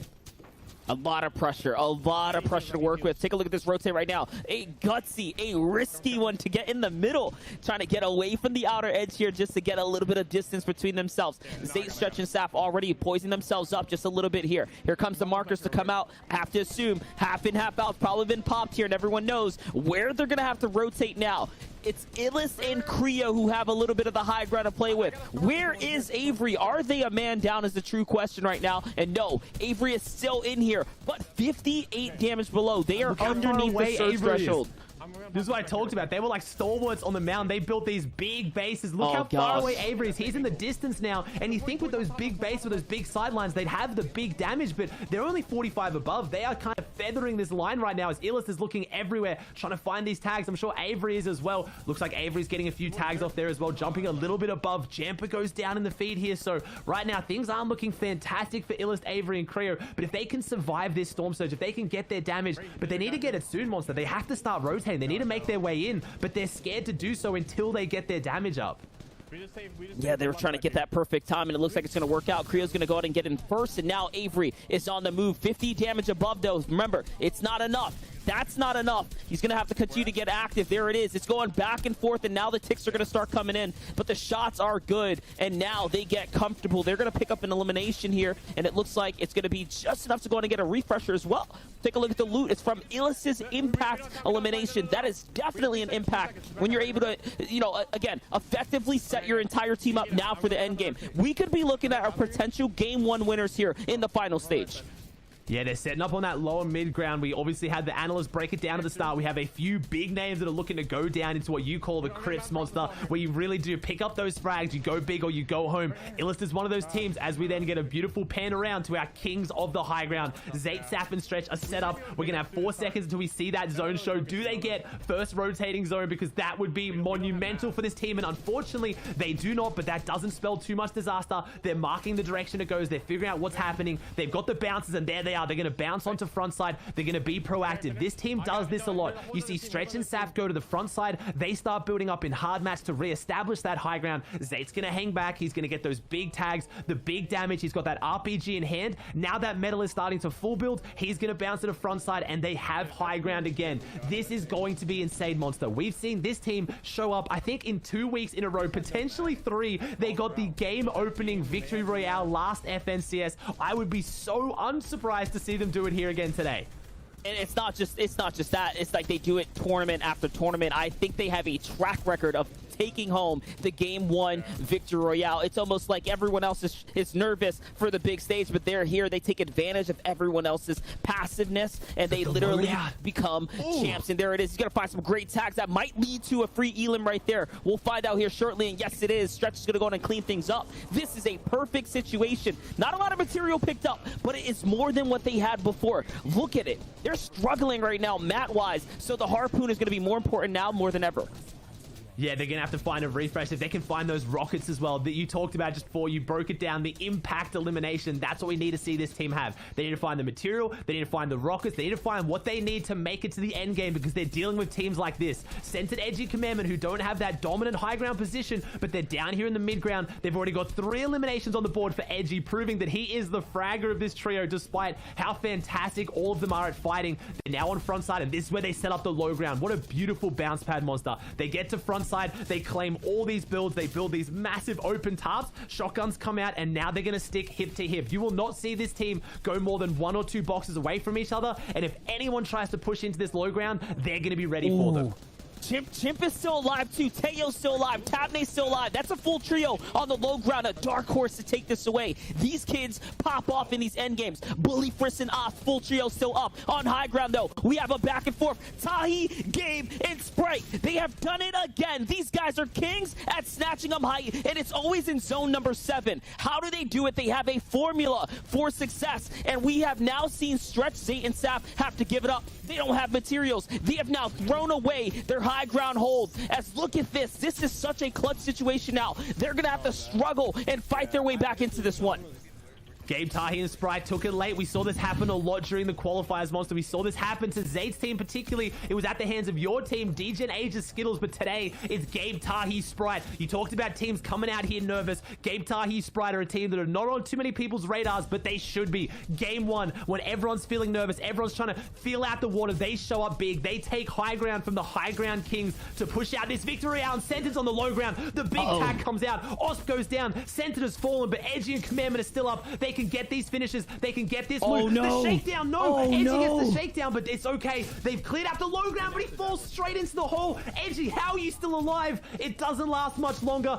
It's all on the backs of Commandment, and he doesn't exactly have the loot to do it, Monster. 5 builds, 4 teams alive, 7 players. I have to think Gabe, Tahi, and Sprite on the high ground have this advantage. Yeah, they definitely have the advantage, but still top 3 is so important right now. This is a make or break situation right now for someone like Commandment who is operating by himself. And you know what? He's got his work cut out for him. It's trio on trio action, and he's only got, 2 options. It's up or down. With the mats, he can't go up, so he's got to come on down. And let's see it here. He's going to try and play the zone here to see if he can steal away some of that placement, but it doesn't last very long. He rotates right into Twexy. Twexy's on the other side. If he can catch Twexy, that will be enough for him, but no! Commandment goes down first there! Gabe, Tahi, and Sprite, you see that beautiful RPG from Sprite right now. These players have to step out. We get the knock on to Creo, and there it is. Gabe, Tahi, and Sprite with the game number 1 victory out. 9 eliminations, Monster. They came out of nowhere. They came out of nowhere. That was a phenomenal game. And look, Ozzy, let's talk about it real quick before we toss it over. High ground steal. What? The high ground steal, again, off the high ground kings. If you can do it to them, you can do it to anyone. Zayt's team took it early. They held it. We talked about the material. They didn't get that refresh, so when Gabe, Tahi, and Sprite showed up, they didn't have what they needed to fight them off, and they fall. It just shows the confidence of Gabe's team coming into it, and I absolutely love to see it. Like, listen, we didn't expect that game 1 to slip out of the fingertips of Zayt, Saf, and Stretch when they had it. We were talking about the history of how often they've been able to win it in those situations. But, you know what? It's just a start. This is finals, baby. Let's toss it over to the desk real quick.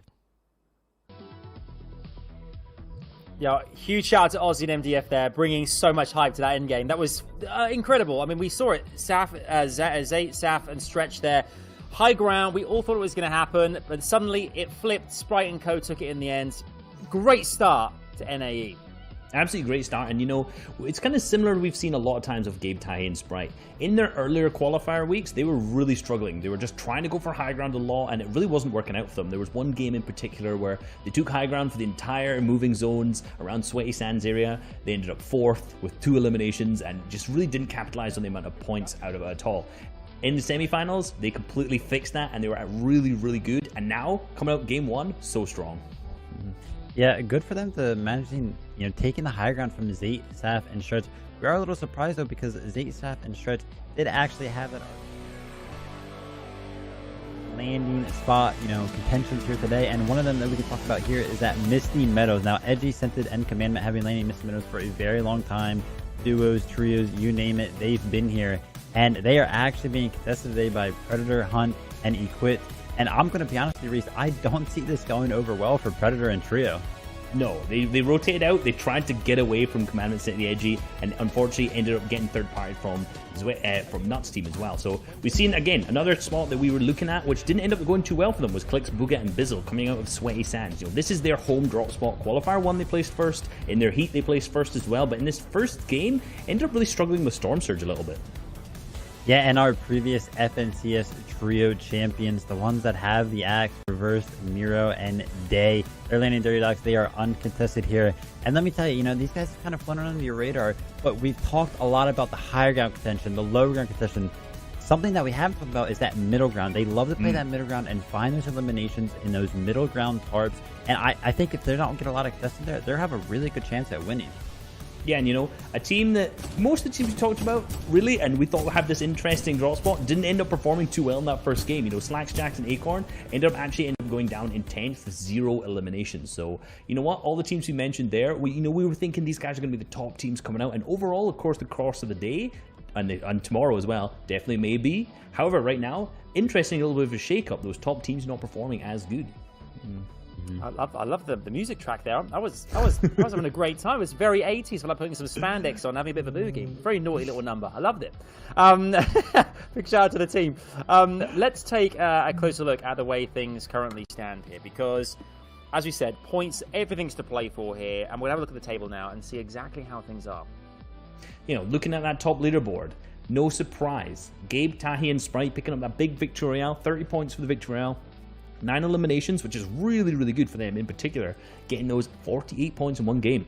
We talked at the top of the show about Creo, Illis, and Avery as well. We were talking and we're saying, hey, maybe this will be the third low ground team. And it seemed like Commandment sent the Edgy on the first of that second moving zone. They got ahead. They were in their prime position that they're normally used to, but just didn't capitalize on the eliminations, managing to fill them up with their loot to keep them going. And Illist's team took over that low ground spot because of it and ended up placing second in that game.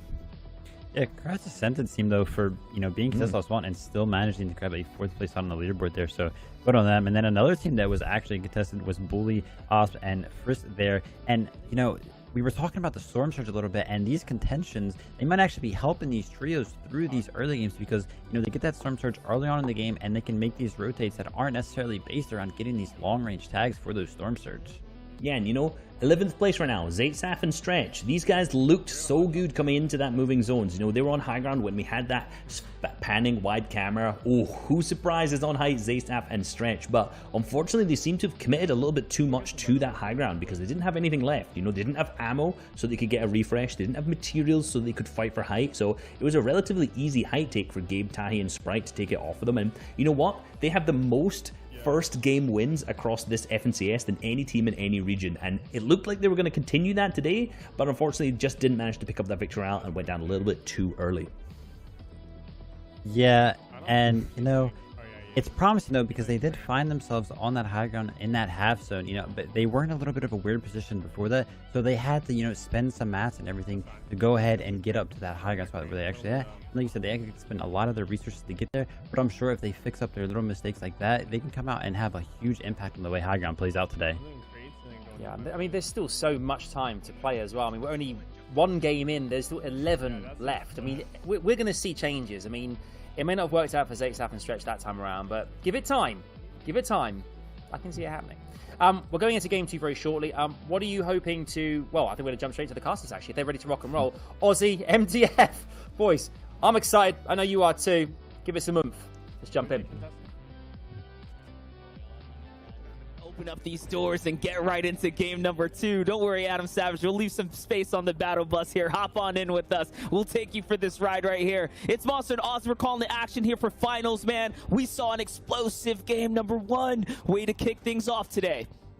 I mean, absolutely explosive game number 1. We saw the big names we were talking about. We saw a few big names fall early, and we saw the new up-and-comers show up on top. So all the storylines are there, and I mean, I'm still looking at some drop spots that, like we said, are going to keep going blow for blow. We have Chap's team going up against Frisk's team again, and the analysts are breaking it down there. If a few things go a little bit differently, if Chap's team survives, if Center's team maybe doesn't get contested, gets a bit better loot, everything changes. The story can change so fast in NA East with such a high caliber of players available, as we're now tuning into another drop spot, Caddy Corners, which is being contested, and it's our first place team. Sprite is down right now. This is down to Gabe and Tahi to try to hold off the team of COD Genesis, Pendush, and Voil, and this is a team that's been going Caddy Corners for a very long time. COD Genesis is the absolute Caddy Corners veteran. Tahi missing the snipes, and that's all he's got, Monster. They are shambles. This is our first place team, and things are looking terrible. Oh my gosh, and there's another team coming down from the weather station as well. It's going to be all or nothing right here. He's really going to have to do something phenomenal, and I don't know if they're going to have enough. There it is. 2 players now down. Gabe's down. Sprite's down. He does hit a headshot snipe, though. Hold up. I think he opens up. Oh, never mind. That I was about to say, dude. What? But, all right. Yeah, it's not looking too good, man. This is rough. This is rough for him to be in. It's a rough one to be in now. I honestly think Tahi was going for that because I honestly feel like Tahi knows it back against the wall. I don't think he's got anything to work with here. I think that was pretty much like an emotional dig at the team, trying to take down Kit, which would take out that team's ability to go for the upgrades. And unfortunately, Gabe, Tahi, and Sprite fall here. That was our first place team, and they're out here on spawn. 0 points, but it's not over here at Caddy Corners yet. COD Genesis is taken down. We have Noob Adrian pushing in, and we have a few other players from that weather station high ground trying to push into this fight. And man, what is it about Caddy Corners, Monster? We've seen this on NA East back day after day, week after week, month after month. Usually it's Calazo's team, which was going head-to-head with COD Genesis's old team. COD Genesis broke that team apart with Qua and Shades, reformed with Pandush and Voil, but looks like they're back to his old ways.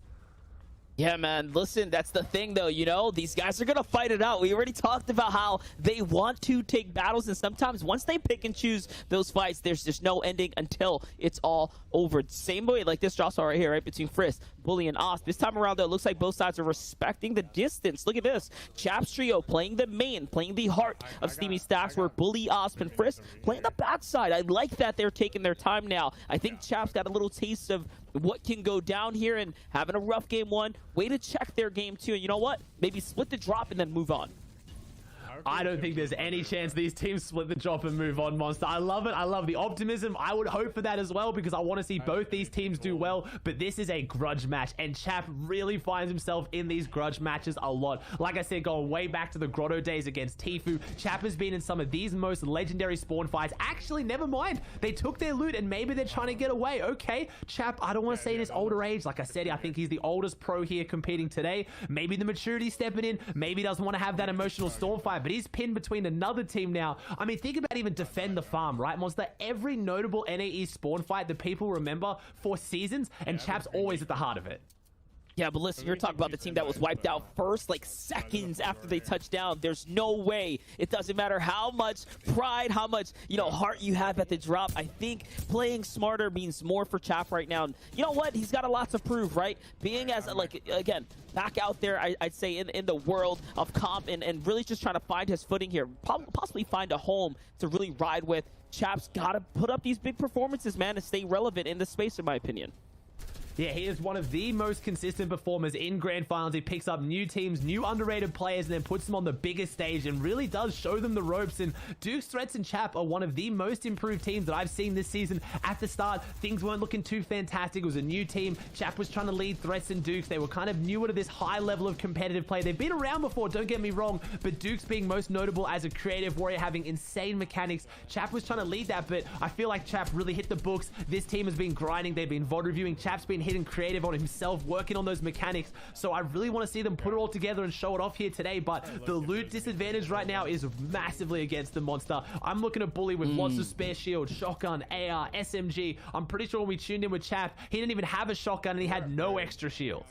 Yeah, and that's the thing. Playing passive, only playing for the one kind of, again, the big main building here does cut them off from the rest of the loot, that entire circular outer area of the Steamy Stack there. They gave it all away and not including the coastal loot, right? So it all does make a big difference. It starts to add up, and you can see that's the difference here. Chap's going to get tagged a few times. These are small advantages they're giving away to Bully's team. Dukes takes a 1v1 up against Osto. That's a great way to kick this off. Now, we're seeing it become a little bit closer here for the drop fight.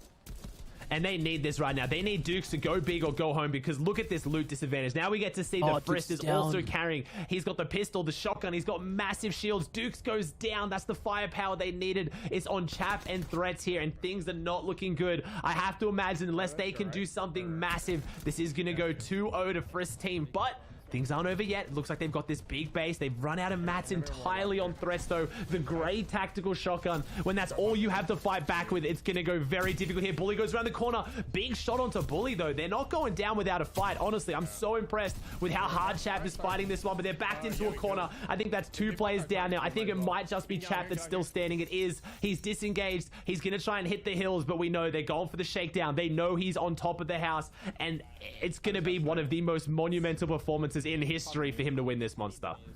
Yeah, for sure, but I don't know. I think just judging by how Bully and them are taking their time here, I was going to say maybe they're going to give him a little second just to get away to kind of keep things interesting, but no, they're not. Instead, Chap's going to have to take this fight here, and it's not looking too hot. He's on the run there. It is. First finds him once again. Little spray with the laugh. That's the GG right there. Respect to both sides. It was a well-fought battle, but just not strong enough for the veteran Chap, Duke, and Threats there as they fall. Again, one of the first teams getting wiped out here.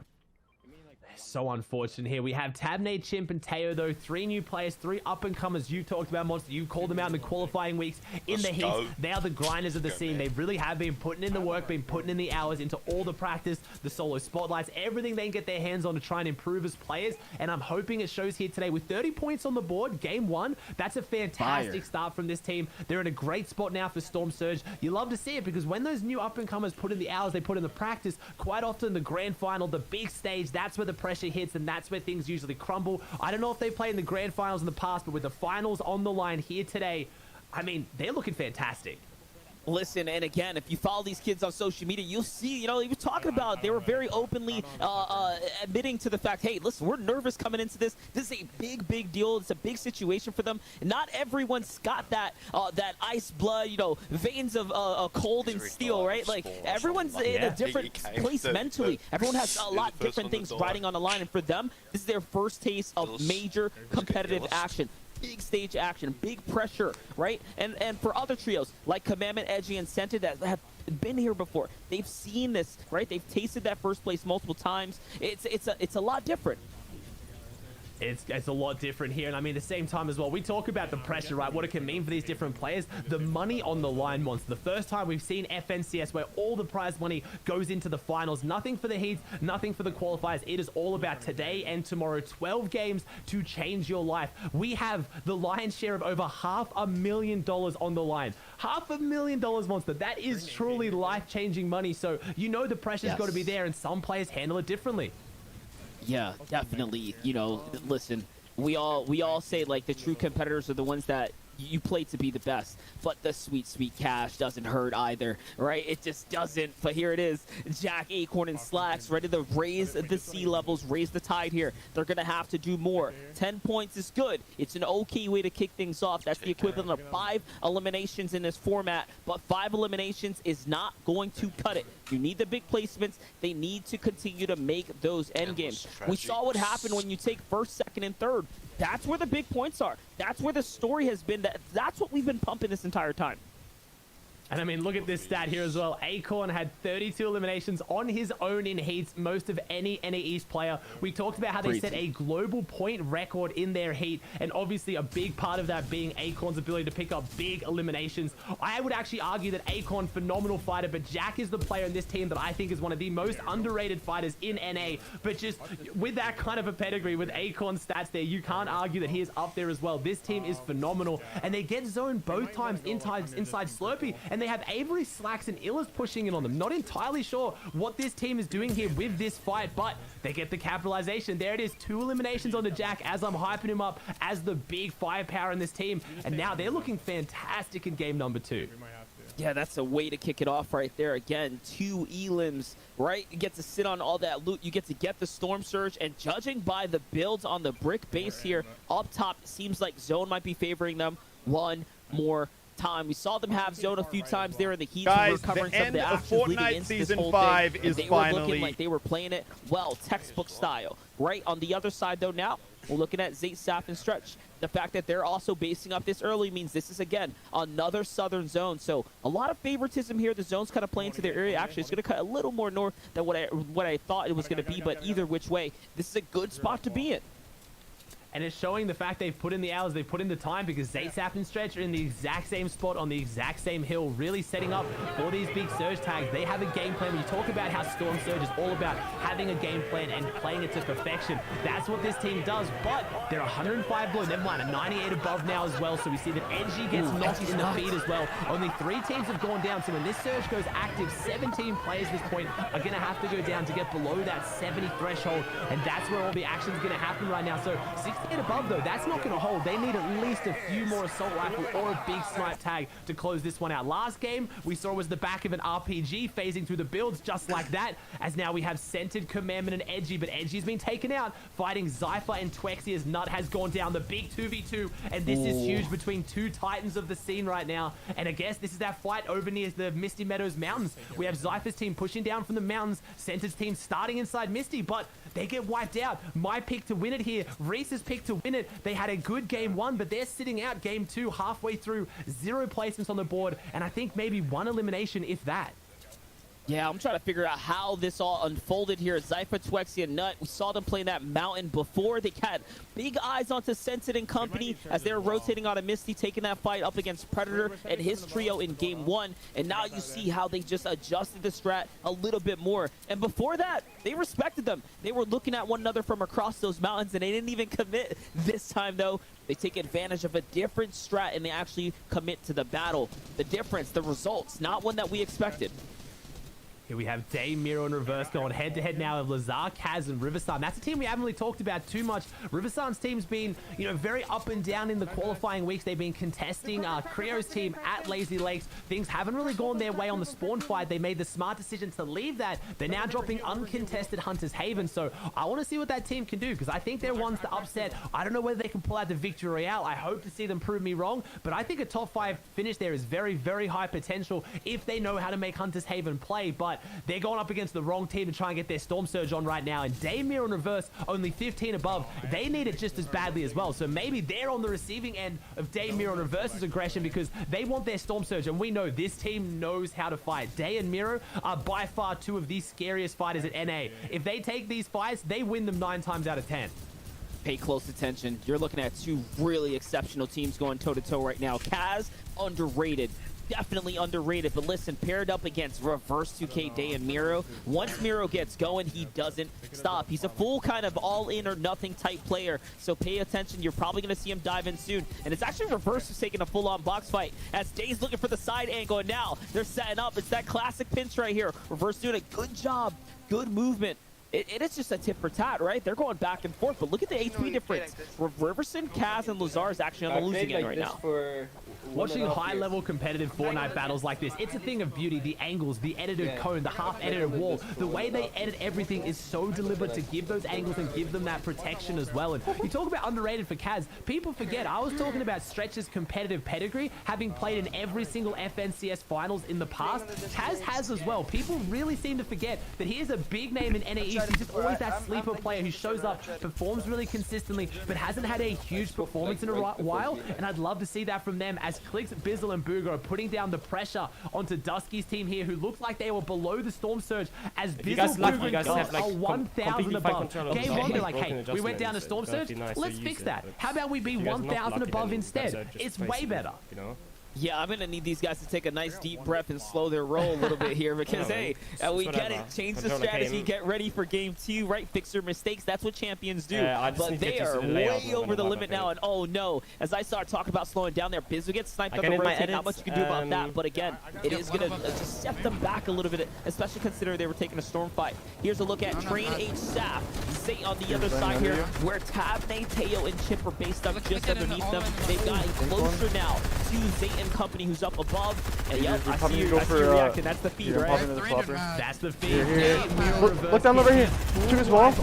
No! He's in here. Ready? Go down. Going down for it. The fight started with needing a little bit of Storm Surge, and they walked away with what I imagine is a lot, because unless they went through a lot of meds in that fight, they're going to capitalize onto all of Riversan's team's meds as well. They're going to have all their Storm Surge. They're in a big, full heavy metal base back there. They're going to look fantastic to have a big game in game number 2, because a little bit quiet in game number 1. So I'm really excited to see them show up here. I am concerned, though, for Chip now, who's got no shield here. Wondering if he's going back and forth between the teammates to see if they can drop something, but it might just be Teo and Tabney are strapped for cash here. Not much to play with. On the outskirts, though, there goes that young team right there. XNB, Ben, and Leo trying to make them rotate on in. Zach's got eyes on them sneaking outside the code. Everyone's got to be hyper-cautious right now. This is where players get punished big time on the movements right here. So it is going to be a matter of taking your time, playing smart. Another team we didn't see much of in game number 1. Egen, Azers, and Skittles. So remember what I said. These guys are sleepers. They come up. They wake up out of nowhere. They're the ones that'll stay just outside the conversation and then pop in, right? Just all of a sudden, big performances. And that was what their game number 1 was. It was a 3-elim 12th place, 23 minutes alive, Monster, and 39 seconds. A game closes out in 25 minutes. So that extra minute and a half is the difference between getting a 10th place right now on the leaderboard and getting a 1st place. So they really were up there. They just fell short at the very, very end. As Macklin, Kanata, and Bucky, one of the big favorites to do massive things here this weekend, are on the donut, on the 0 points. But look at the loadout. They have everything they need to have a massive game here. They are now high ground on the edge of 4th zone, which means they have that prestigious half-half 5th zone potential. And how interesting does Weeping look right now, Monster? Normally I was going to start telling the story of, you got Weeping rotates where you've got the tree cover and no, it's all been farmed out. There are the trees on this edge, but if you pan back towards Misty, it is barren, it is desolate, it is a wasteland, as you can see right now. I'm going to guess maybe that was with some of the fireflies being used to burn down the trees, some teams opting to open up those sight lines. This is a forest normally right here, but there is nothing as these teams try to bulldoze their way through to get to the next zone. Yeah, good point there, right? Especially when tags mean everything. Storm Surge, big finals games, like, that's why teams do it. That's why people condition the terrain, condition the drop. Just watch it right now. Oh, no, the side peek. And someone was just a lot faster on the draw there as Twexy gets bodied. Luckily, the AR fire doesn't come in, and he does manage to see another day at the moment. But 3 eliminations for this team here. They're doing so well. You'd hate to see them get taken out now. They're below the Surge, too, here, Ozzy.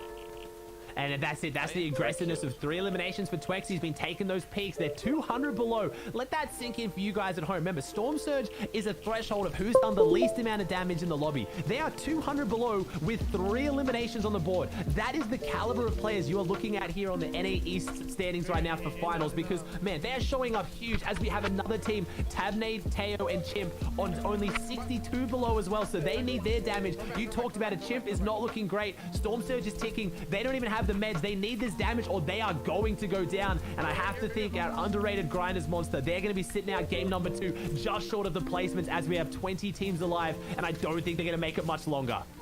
No, they're not, and there it is. They get wiped up, and honestly, Tabney delivers all the loot. How kind, straight into Twexy's hands. Twexy now at 6 eliminations, where they were just shambles like a couple moments ago, like playing out the gutters there with barely anything to work with. All of a sudden now, they get the delivery of all of this loot. That's going to be the beautiful refresher for them, and to rotate on in, as you see the lobby start to focus in on that back half. Zayt, Saf, and Stretcher not looking good. They're looking pretty worse right now for where, as Frisk and company are up high. They can see everything. They're targeting those back half teams. And normally I instantly count out any team that's being contested on the drop in any major region, NA East, EU, pretty much any region to be honest. But Frisk, Bully, and Osmo is one of those teams that's being contested by Chap in their qualifying week. Were able to qualify. Zayt, Saf, and Stretch are having a rough rotate, and I think they are completely out of this one now. Zayt, Saf, and Stretch had their big high ground game 1. They lost it, and game number 2, they don't even get to the half to go for high ground. I also want to see how Kanata, Macklin, and Bucky got pushed out of this high ground by Bully's team, because they were right there. They had the zone advantage. So Frisk, Bully, and Os, whatever they've done to get up here, they did it well. Yeah, they're fighting their way for sure. I'm looking at 6 eliminations right now in this trio. Talk about big numbers for the midpoint of the game right now. And we have the top placing teams already hurt and or out the game. So again, this leaderboard's going to shake up already just based off of who we've seen go down. And guys, if you're just tuning in, this is game number 2. Things are just getting started here for the finals day. Yeah, Bully, Frist, and Osprey now in a fantastic position. They get first rotating zone. They came into this game in 6th place, and unless they do something massive to throw this one, I have to think we might see a team contested going into top 3 after game number 2. But we saw last game, Zaysaf and Stretch, one of the most experienced teams on high ground, lost it out at this point. But you'll notice the difference in the loot monster. They have so many more materials. They have that harpoon. They're in a better position. They didn't force the high ground. They got given it in such a dominant fashion as we have Zypher, Twexy, and Nut pushing through here, breaking these builds, trying to find their way into an old tarp. They're 99 below. Can they get through and find their damage? There's got to be someone lurking in here because they need to find that damage. 53 above, and there it is. The player was caught off guard. They didn't hear it from behind. There's so much happening at endgame. The gunfire, the movement, the builds. They did not know an entire trio was lurking in their tarp. Now the duo does, and they don't like Twexy, Nut, and Zypher being here. They're going to try and push them out, but they got their damage. They got their refresh, and now they're beautiful to play their own layer and their own tarp. Fantastic play. Yeah, and now 7 eliminations as well, and here it is. We're approaching that zone 6. This is the full push right now. Zone 7 is going to come out, and that means that it's never going to stop from here on onward. DJ's going to light up Osp in the feed. High ground getting contested. I saw DJ and Aegis' skin. You gonna get the mess for that? Right underneath them, and it looks like they're probably taking a step up to the top. But on the low ground, these guys are working it. Twexy's gonna find Aspect. Aspect who lands Salty Towers. You know they're gonna be a little bit salty getting taken out here early in the end game before the top 10. And we talk about the low ground kings. Zypher, Twexy, and Nut have not been in that conversation at all, but I think they're making themselves there. They have done so well to find themselves a way back into this game. You have Twexy and Nut, who took a little bit of a break, went to the console track, like we talked about. FNCS champion on the console track, have come back here to play on PC, and man, they are dominating right now. 7 eliminations for Twexy. We're just following this player because he is the one creating all the action, has that big, epic tactical shotgun, taking over the tarps as well, going the front side, trying to cut these teams off. They have been doing their research, and I love to see Zypher back on top. He's a player that really notably did not enjoy solos. He's not liking playing solos. He loves leading players. He loves leading the team, and that's why his value goes up massively, not just when it's a trio FNCS, but when you hit the final stage, when everything matters. He keeps the team together, and look how fantastic of a position he's put them in, Monster. Yeah, not only that, Bizzle, DJ, and Aegis, they all clashed on the low ground up against Cog Genesis as well. It was a 3-way affair down here, and it's not looking good. Twexy, he's been here before, he's put up these numbers, and now he's doing it again, except he's doing it on the stage that matters the most, the FNCS stage, the biggest stage in the world, and now it is time to continue to close out here. We're looking at 21 players alive as we're getting into this last zone. That's a lot of gamers here. Like, there's still so much points on the board. And I'm seeing Polarized light up the feed. I'm seeing COD Genesis light up the feed. There's big names in here as Twexy. Player comes on the backside of the top. I think that's a solo. If they can maybe find that player, it'll be a big elimination, but they need that top 3. The big placement as Nut goes down, but Twexy makes it 8 eliminations now. He is pushing for double digits as himself right now. We have 1 on Zypher as well, but Twexy is still up. He is feeling confident. His mechanics are clearly on point here today, and he's looking to try and close this one out from the mid ground. And this red's going to be scary. Mid ground has the eliminations, but do you get that top 3, and do you potentially push for that victory out? Because the teams on high ground, they're not burning through their mats, they're not running into risky players like this, but honestly, it's just coming down to sheer mechanics right now. They're just breaking their way through tarp after tarp as Twexy falls, and Zypher has to close this one out as a solo. He needs that top 3. His eyes are on that top 3, but he has no builds and next to nothing to work with. As we have Narwhal, Crunchy on the high ground. I don't see Zlem, but there it is. To try and take this victory out. And somehow Acorn, Jack, and Slacks are also in the game. Aegis alive as a solo on the layer right in between them. Aegis might be the definitive factor for that mid-ground team to go on and swing this thing around here. But Cypher, no material. This is intense for him to be in here. Remember, for every team that falls is worth so much placement points. And let's not talk about breaking into that top 3. The finish line is almost there. Can you just stretch it out? Here's the real question. Here's a fight that matters so much. And no, he gets dived on and now scratched out of the lobby. You talked about the finish line is there. We've had the jog. We've had everyone set up, but now is the sprint finish. Who is going to sprint through this lobby? As Slacks is a full trio, goes down to being a solo now. Slacks is trying to do big things on the mid ground. Mars is still in this clashing reverse 2K on the backside. That's 3 teams alive, 4 players, and it does. It goes over to reverse 2K. Day and Miro, our ex-FNCS champions, is capitalized with a big RPG shot, and that is a huge, I think that was 12 elimination victory. Our Monster, that's a huge jump up. Yeah, that was 12 elims right there, but the low ground is where they were playing it as well. I talked about the clash with Booga, Bizzle, and Degen that came down. I don't know how COD Genesis was all in the mix, but it was just a messy fight on the outer edge. Reverse 2K, Miro, Day walk away with that fight in there, and then they end up closing out in the end. And they managed to do it with a big mid-game fight against Riversun's team. Taking out a massive full trio in dominant fashion gives you the loot to close out the game. Yes, definitely. But listen, we're going to toss it on over. We'll find out more because there's so much to take away from this. There certainly is, fellas. It was absolutely epic. I think we saw it right there. You know, big shout out to Twexy as well with the dropping the A-bomb there kind of towards endgame. Ridiculous. But 12 eliminations. That is a serious amount of points. And another incredible game of Fortnite, which ends just superbly for us watching at home. Yeah, you know, we saw their huge pop-off there, but one of the things that we kind of didn't see was any of the teams who were performing that really top 3 slot in Game 1. You know, the teams have really changed up, and after that Game 1, we had Gabe, Tahi, and Sprite in that first place slot. You know, they picked up that Game 1 victory royale, but then they ended up being contested in Catty Corner in Game 2. So this is our Team 1 winners. We see Sprite, unfortunately, not landing on a weapon and getting beamed up by COD Genesis, who's made that smart play to land on the gun instead, despite the fact they had the same drop. Yeah, coming out like a contestant caddy corner like this is very tough because there's not a lot of loot to grab, so it ends up into these like really awkward positions where you're kind of fighting for the same loot as the enemy trio, and there's not a lot of stuff around you to grab, so it's kind of like a full-on commit. And if you don't, get something good, as you can see, Tahi here has a bolt action sniper, and he's going to get chased down by 3 people who have just assault rifles and everything, so it's going to be a tough fight. Yeah, and one of the other issues of this drop spot is the fact that the team from Weather Station pushes in, and that's exactly what we saw picking up Tahi. But you know what? COD Genesis has played this before. He knows exactly how this goes down. He knows where to angle that sniper and how to hit those massive shots. So coming out, they already got 3 eliminations off the rip there. So, our Game 1 winners, a Game 1 second place team and third place team all didn't show up in Game 2 here. So the leaderboards are definitely about to be completely flipped up on its head. I can't wait to see the standings and see how things lie now, because obviously with Sprite and co winning that very first game, suddenly going out pretty much straight away in Game 2, they're going to drop down considerably. I want to know how this affects them, mindset-wise as well. It'd be great to see what happened in Game 3, but let's take a look at the standings as it is right now and who is top of the leaderboard. Let's have a look here. I've got a feeling I know exactly who it is. It is Day, Miro, and Reverse, your ex-FNCS champions. Well, I shouldn't say ex. Our reigning FNCS champions from last season.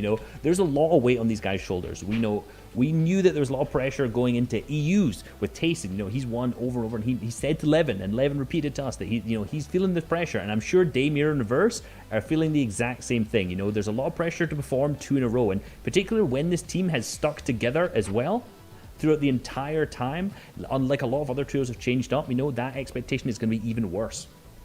In a trio that we're seeing climb up the leaderboard here, Slacks, Acorn, and Jack, who has been a favorite, who has been a talking point in every single qualifying week and in their heat in semifinals. And, it's great to see them finally start to climb up the leaderboards here. They're going to round out their 6th place slot with 46 points and 12 eliminations. So if they keep that pace up, they're going to do really good this FNCS. Yeah, and there was like 4 or 5 teams that last game who took pretty much all the eliminations, which was pretty nuts to see. We saw Day's team have 12. We saw also Slack's team have 12 as well, but teams are going unnoticed. We saw Crumble, Nexi, and Mars with 8 eliminations. We saw Zypha, Nut, and Twexy pop off big time as well. But on top of that, remember we watched COD Genesis there in our little package, who at the beginning of the game had 6 eliminations running in, and you can see them now in that 14th place slot. So they had a really good game in terms of their eliminations, but overall, only sitting in that 14th slot so far. They just need to get into that end game and hat those top placements like some of these other big teams are capable of. Yeah, Zay, Sap, and Stretcher in the 19th slot. They were in the 11th place slot after that Game 1 mishap, and they're dropping down on the leaderboard there. But I tell you what, them going down there, they ended up losing that RPG, but Reverse's team ended up grabbing it somewhere along during that game, and they ended up using it, turning it into a victory royale of their own. Yeah, and a team we wouldn't expect to see in 21st right now. Bucky, Kanada, and Makud. Team who have been able to perform consistently. They come really strong in that first qualifier, performing extremely well, taking the first place, not first place slot, but performing very well and in their heat as well. After that, first 2 games have been tough for them. I know the next 10, there's still a lot to go. There's 4 today, there's 6 tomorrow. We know these guys can clutch that up, but a bit of a slow start from some of our top teams today. Yeah, I mean, we saw we saw right there, you know, Zayt, Saf, Booga, Bizzle, they're all like kind of 19th, 25th, but there's a chance always to turn things around. Game 3 could be that very chance. Let's head over to NBF and to Aussie. Take it away, chaps. Guys have it. There's no time to waste here. Game number 3, and my gosh, I say when you're having fun, time flies. And that's what it feels like right here on the big stage, because we're already jumping off this battle bus one more time, Aussie. We're jumping on the battle bus one more time, and we just saw it there. Reverse 2K Daemira did something they couldn't do in their last legendary FNCS final victory run. They got the victory out. They were the most consistent team across 12 games without a win on the board, and they do it in game number 2. What a way to come out and make a statement that you are not just relevant, you are very much still in this, as I see Misty Meadows uncontested, but I see Hydro Dam contested. Yeah, Hydro Dam all of a sudden has some company there. I do wonder what is shaking up down at the Hydro Dam. That's where Zayt, Saf, and Stretch land. And, you know, it could be any trio. Another spot that's being contested as well, Salty Towers. I think we have Aspect up against NPen and their trio over there. So there's action happening everywhere. But we're going to touch down first with the previous FNCS champions, last season's champions here, Reverse 2K, Miro, and Dave. You said it well. You just told us. And look at that. It was actually Hunt. Zayt's down. Equins finds Stretch 2. Oh, that was Predator and company. They moved out of Misty to fight Zayt's crew. It's going back and forward right now, so I think it is. They moved out of Misty. I talked about it coming into today. They were very vocal about how they were going to be going the Hydro Dam, and it looks like they don't want to drop on Center's team anymore. Looking fantastic for my pick. We've seen what Center can do with uncontested Misty, but also means that's going to be a team that is going to change the narrative this weekend. Where they drop and who they fight is going to change up things massively, as we see Dave, Miro, and Reverse having a great way of kind of split dirty dogs. They're doing fantastically. Normally when you have a new team go a new drop, especially when they won the last FNCS without a major POI, now doing it with one of arguably the strongest drops on the map, but a new drop that I didn't think they had the experience at. They're playing it fantastically. They've consistently played 2 good games, but with very similar zones, Monster. I want to see if maybe we get a north zone, maybe if they get a zone like it looks like they almost have, how will things change up? Yeah, we know historically as well, when that zone mixes up, it throws off the game plan just a little bit. Usually it affects teams more that aren't contested though, so I don't think it's going to be too much of an effect, at least on this team here, which is Bully, Osman, and Frisk. But, you know, we've seen this fight, and it seems like in the last game, Chap and them tried to back off. Now they're playing the interior. They don't want to put their back to the big main. It's pretty hard to do consistently well out of a contested drop, and Bully and Frisk right now are in top 5. They kind of fell short last game. We saw them on that high ground. They had it on half-half. Looked like they were going to take it into first rotating, and then your boys DJ, Aves, and Skittles clearly had something to say about that. But Chap going for a similar strategy here with Threats and Dukes, going to, you know, base up inside one of these major factories, try and take it to a box fight, try and hold it out. They are 2-0 on the spawn fights right now. They are on the receiving end of a couple of losses, but they can maybe bring it back now. But things are going to start to get really personal soon. If Chap slips more and more down the leaderboard, I know him as a player. I know his stance on these kind of things. He's going to want to make a statement. He's not going to leave to try and save his tournament. He's going to stay to try and save his pride. Oh, look at this quick stat. Chap and Zayt are the only players that have placed top 10 every FNCS finals they have played. That is massive, and man, again, the history, right? The history for someone like Zayt, but Zayt now has his work cut out for him because he is being contested. That 50-50 on the draw spot is going to make it that much more harder for someone like him to make it out of a 2-day format. And again, you talked about how Chap will, you know, stick to his guns, play the draw, play the fight. He won't back out of it. So does Zayt. Right, and although it's a 2-day format, although they know what's in front of them, you know, we got to assume that the story's already going to play out. They're going to take the fight. I mean, they're from the same kind of friend group. They're from the same competitive pedigree. They've been around since the skirmish days. They have a very similar outlook on these kind of things. The reason why they are such a scary team and they have so much respect on their name when it comes to their drop spots is because they never leave. Even Chap managed to pull out that top 10 in squad FNCS when he was contested by Arab. We had the whole defend the farm. It was 2 teams going head to head. The old school Liquid boys, one of the last times we got to see a lot of the Liquid guys play together, and man, it was a little bit bittersweet because they were contested. Bunch of drama, but man, the action was intense, and it looks like we're in for another day of that here today, because again, like I said, I know Chap isn't going to leave, but Crumble, Nexi, and Mars, we talk about teams kind of, you know, just going under the radar. They're in 3rd place right now. Haven't really talked too much about them. I've talked a lot in the qualifiers and the heats coming up to this. We have Mars, a player that just practices differently. We talk about preparation. He does his own kind of preparation, right, Monster? Doesn't play scrims, but my man is absolutely grinding arena. Yeah, and not only that, the way he applies it to the game, like when it comes down to Fortnite competitive, he just plays for the win, quite literally. It's nothing more than that. Just trying to be optimal. And you know what? It would not surprise me to see him or a team like that just walk away with a victory royale or 2 before this weekend's over. Because that's their main priority. That's their only goal. And if you're doing a slow and steady push like that, you're going to make your way up the top. This is the opposite end right here. This is not slow and steady. This is ops, frisk, and bully on the push right now, on the prowl.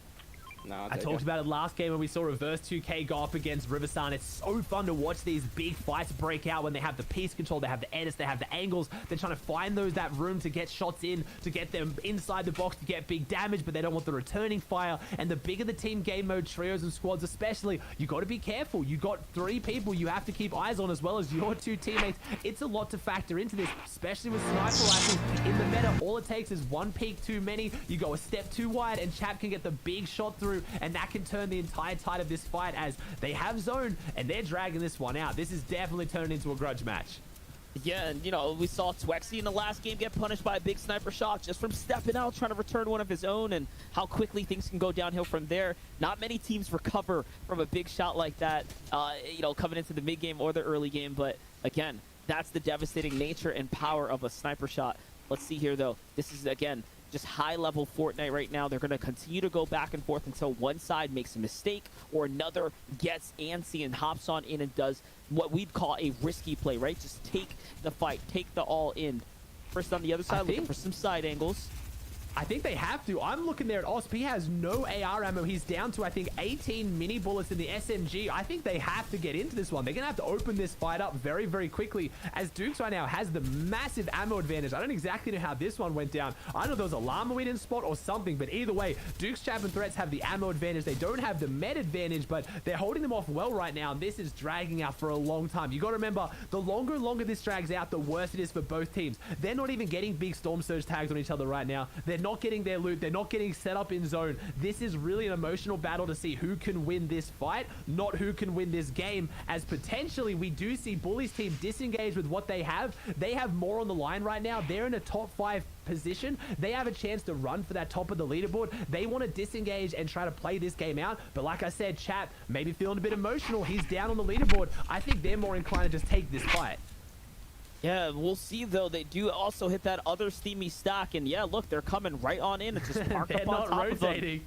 That's the sign. That's the sign of the disrespect right there. Like, hey, we're going to fight. We're here to mess around. And they don't have a single point. It's like nothing to lose at this point. And you said it. It means more for us, Bully and Frisk, who are really having a good tournament so far. Of course, off the back of the 6 eliminations they picked up on this trio. But, hey, it's more than just that. It's making endgames. Yeah, it's making endgames, and it's making your reputation as well. You got to build up that reputation. We know about it. There's going to be 3 more trio FNCSs this year. You want to be known as a team that if you get into these fights, you're going to hold your own, and you're not going to make it easy for the team that drops on you. Otherwise, you become the easy target next FNCS, and that's what Chap's tried to do through so much of his career. But honestly, at this point, he's just always on the receiving end of teams wanting to contest them. Like I said, I can name almost every single FNCS where he's had a big, notable team contesting him. So I talk about building reputations. Maybe it's just not worth it at this point. Maybe it's just not working because clearly the reputation isn't there, but just unfortunate choice of drop spot. Bully has been going here time after time, season after season. So we did see the Bully made it, I want to say, a bit of a fake. He said he was going to go Coral Castle, was very vocal about that on social media. Everyone questioned it, and like we assumed, he came straight back to his home, Steamy Stack.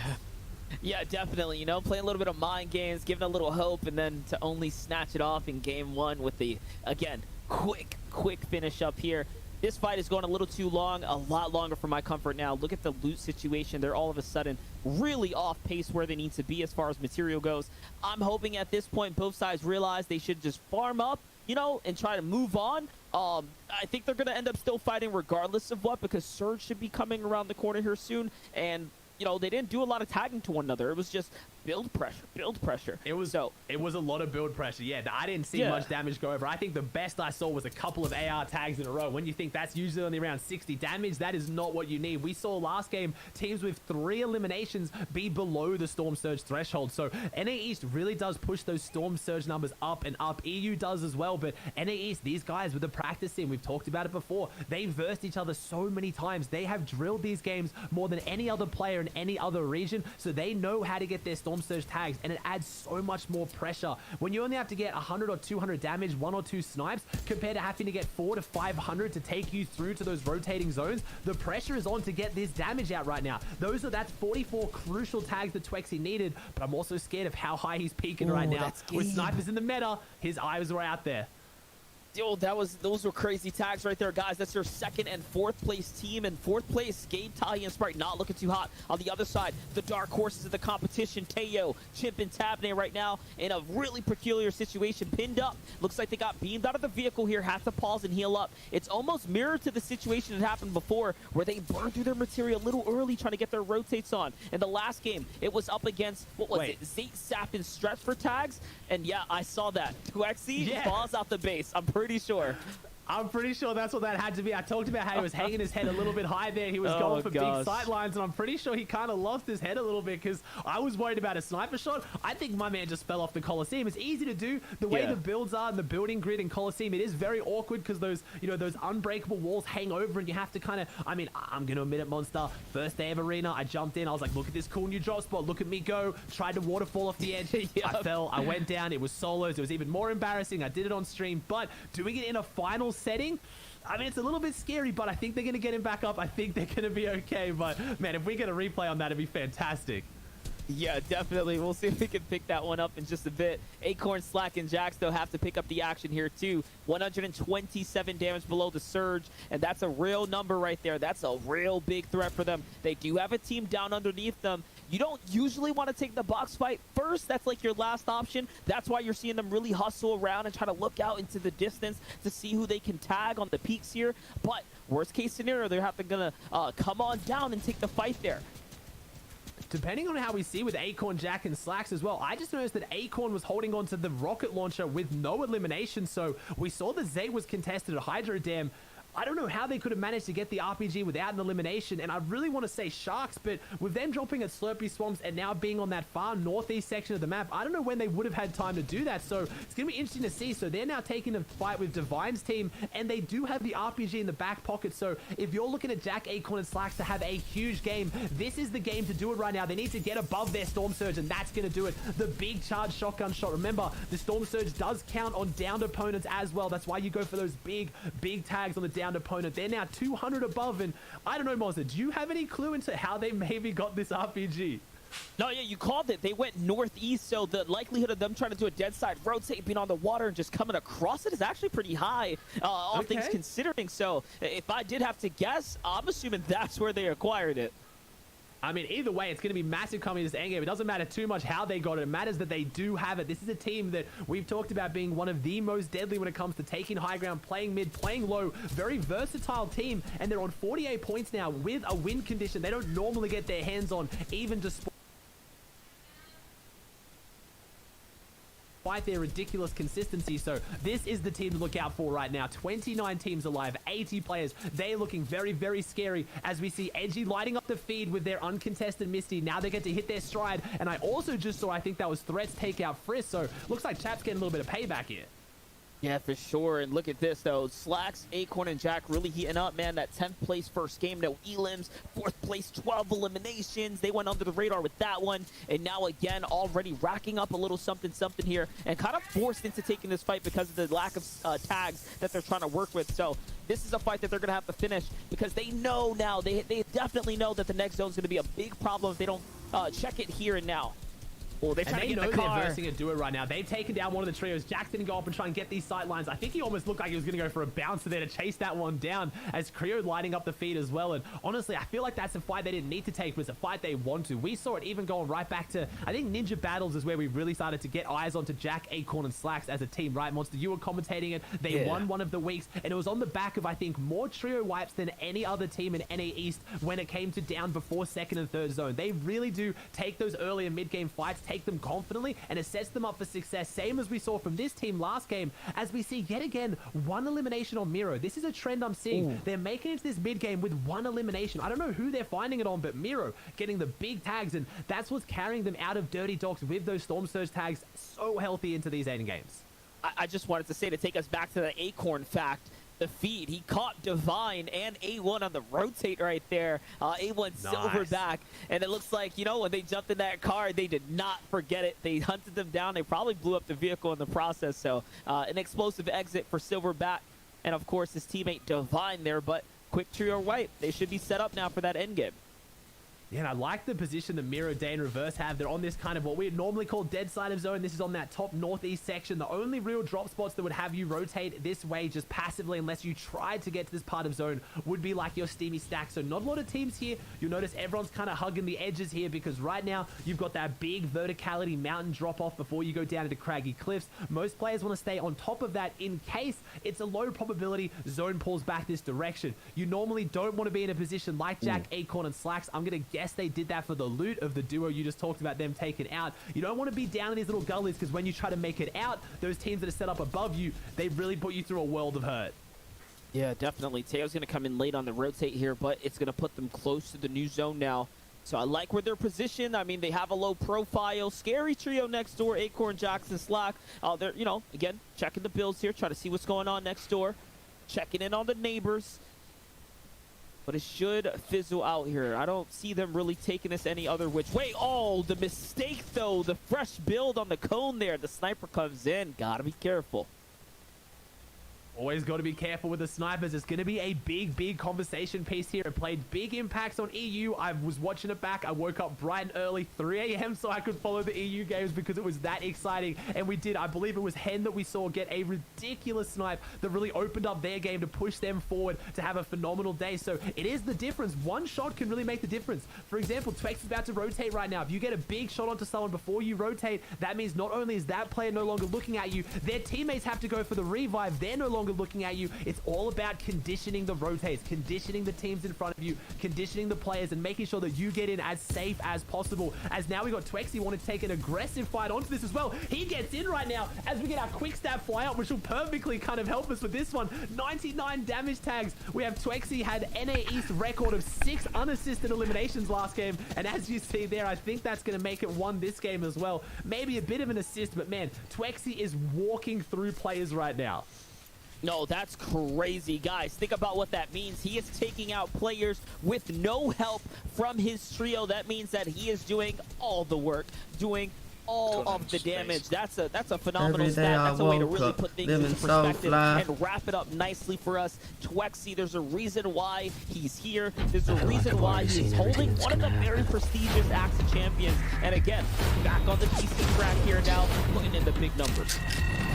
Well, we got the big shot coming out from Twexy is now trying to get the damage. So as there we see Nut getting sniped. I talked about how you can condition it. Now Twexy has to close that build. The shots are going to stop because that snipe came out. And again, Monster, I have to give a bit of a kind of a clarification there. It's Nut that's holding on to the FNCS champion pickaxe. It's the only time we see Nut and Twexy split up. We're basically in. Twexy didn't actually go onto the console track. He wanted to stay PC. So Alright, I'm 0-2-5 on that. So that is a duo that has been known to be playing together since really early days. They split up and they're back together. And they're finding the success with it as well. I mean, it might only be a matter of time before we see Twexy get an Axe of Champions because they're playing phenomenal here today.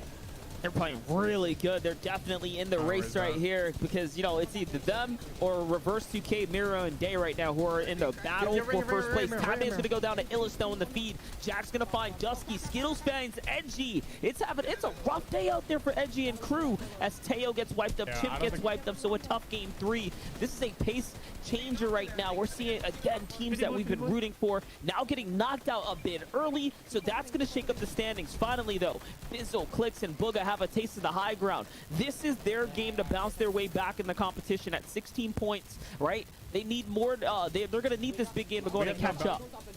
This is what they need, and this is a team that is no strangers to high ground. They know how to play this. You're going to see Booga take that front side, hold it down. What you're probably going to see is Booga and Bizzle doing most of the tarping while Clicks goes high ground, sits back, holds with the big AR tags, and then keeps bouncing the front side. He's got a few of them as well. They've got a few together as a team, so this is a fantastic position for them to be in right now. 58 builds on Clicks as well, not too bad. 3 eliminations, so we know they have their surge as Slacks takes down Dukes in the 3, and you've got the big tarp. They have really established themselves for this, but are we going to see a sneaky play like we've seen so many times from DGen Ages Skittles taking height late? We saw it from Gabe Tahi and Sprite in game number 1. That got them the victory royale. Can we see a team do it to Booga, Bizzle, or Clicks, or are they going to have their big moment to surge up on the leaderboard? Because it's a 12-game format, but we've talked about it. This team's got the pressure on. They're going to be feeling it. The longer they leave it, the more the pressure's going to sink in, the mental fatigue is going to sink in, and this team needs to have their big game now as Edgy takes down Threat, so they're still in a monster. Yeah, but here's the thing. Booga, Bizzle, and Clicks have to realize how much of a danger is down underneath them right there. Acorn, Slacks, and Jackson. On that wide shot showed us that they are creeping their way up, and there it is. They actually end up bouncing just as I was trying to set it up. Okay, Acorn gets a little taste of high ground, and Clicks. Clicks is quick, though. Of all players you're going to go up against, you know he's got the skill to hold down that high ground. So it is going to play out well, but I was setting it up because I saw them lurking, and those are the little plays. I'm not giving up yet, though, Monster. That was a beautiful setup. They've got that RPG. What? We saw Clicks' instant reaction was to crank up. He hit the 90s, built up a little bit high. I mean, right now, that tarp is 1 RPG from coming down, so they've got to be really careful. They are so high up. I think they've tarped out a little bit, again, a little bit prematurely. They wanted to build it up, and now they're going to have to go for the bounce to the front side, saving those materials. Can they regather the high ground? Jack, Acorn, and Slacks made the move first. Are they going to go up for it? No, Clicks is going to go up for it as well, but he's eating through the material. He gets coned off. Someone's fighting him. He only has 23 builds. Clicks has to chill here. He has to relax. Clicks, you have 17, 14, 13. Bouncing up. Clicks does not care. He is full sending on this high ground. Slacks, Jack, and Acorn give it up. Clicks holds it, but at what cost, Monster? He has 7 builds left now. Listen, an arm and a leg, that's the cost right here. It's gonna really start to catch up now as he only has 40 bills to work with and very, very limited. Again, everything, right? This is rough. There it is. Now playing into the storm line. Still on that pepper effect. How do you save yourself here? You don't have much. Fog damage is gonna go in and chip into him too. And here he finds some loot, but it's up against a trio. And that's what happens when you fight for high ground. On the other side, it's Nut and Twexy who took their time, watched it all unfolding, got granted this free high ground now. Yeah, none to Twexy got gifted it, but Jack, Acorn, and Slacks are still in this lobby. They built up, they invested a little bit of material, but they pulled out early. They showed their competitive experience. They were like, look, okay, this guy, whoever it is, they don't know it's Clicks. Maybe they do. They were like, hey, man, you want this more than us? You can have it. We are going to take it back later. Jack, Acorn, and Slacks have been lurking. This has been textbook high ground retakes, Monster. Honestly, like, go back, hit the VODs, guys. Watch this game. This is game number 3 of the NA East Finals on day 1. This is how you take high ground. They've gone for it 3 separate times, managed to condition it more and more, but now they don't have it to themselves, though. Bucky, Kanata, and Macwood are lurking. They're going to try and jump this off them, but they now see it. Jack has that RPG. They haven't shown their hand now. They've had the ace in the back pocket. They've had it in the sleeve, and now they bring it out. And unfortunately for Macwood's team, they are reeling. They're trying to drop down. They're trying to get away from them. Jack, Acorn, and Slacks are running away with this game. Yeah, and also, DGen still in this as well. Edgy still in this somehow with Commandment. I saw Day lighting things up too. Remember, they were up there. They're on the comeback. Creo, Dragon's Breath from behind though. It's a 50 and then the follow-up. Well played there for the quick knock. And then a cleanup onto Riversen. And he's got his crew. He's got Illis there to back him up. And that's going to make it for their 7th elimination now. They are the kings of the low ground, and they have the Dragon's Breath. The Dragon's Breath shotgun is going to be big, but they are versing some absolute slayers on the high ground. Jack, Acorn, and Slacks are a tough team to beat. Look at them just sticking together. They have so few builds. They're on top of each other. The RPG is working its way down. 1 rocket left. Acorn goes through. 2 teams, 6 players. It is a 3v3 to close this out as Acorn is going up right now. He's going for the heal off. They don't have the heal off potential, but he's trying to get some distance, trying to create some room, because this is a healthy 3v3 right now, Monster. You cannot ask for a better way to finish an FNCS final game. game. Two of the best teams going head-to-head. The Rocket finds its way in. Jack, Acorn, and Slacks have played this entire game to perfection. It is going to take a monstrous effort from Creo, Illist, and Avery to claw their way back through this. You talked about the Dragon's Breath. They have the firepower. They have the potential, but they're up against the RPG, and it is destroying low ground. Acorn gets 2 eliminations. It's a 3v1. It's a victory royale. A 15 elimination victory royale for this Team Monster. What? My gosh, that was a game right there. High ground, and you know, we saw it all unfold, and once the Rocket started tucking in, it was just painful. The shot connects, and then it connects again. We talked about it early in the mid-game, the win condition. They don't normally get their hands on that RPG, and they're usually still so proficient. I called it NA East Finals, game number 3. That's your one to VOD review on how to play Height to perfection. Yeah, for sure, and that's your Heat 3 as well. Remember, Jack, Acorn, and Slacks are definitely the team to look out for. They were one of those ones coming into it, and that's why we hit it on the top of the show. How do we...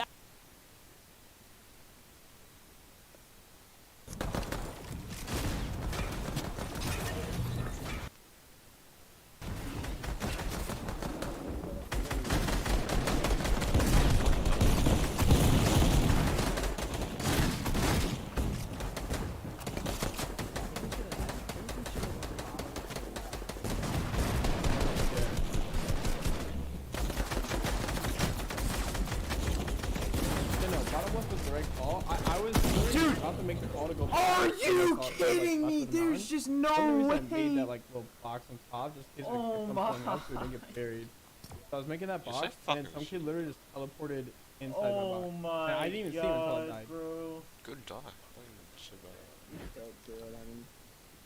There's just no way I got my wall double sprayed, bro.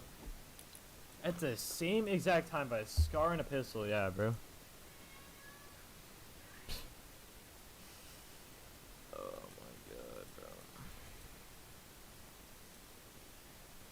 Yeah, I mean, we're second. I was literally still so stacked. Like, bro, how did that crystal go to the other side of that metal wall, bro? Like, what?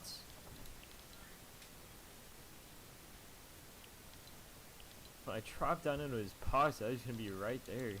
Oh, what? So dumb. I'm still getting sprayed, bro, and I get fried.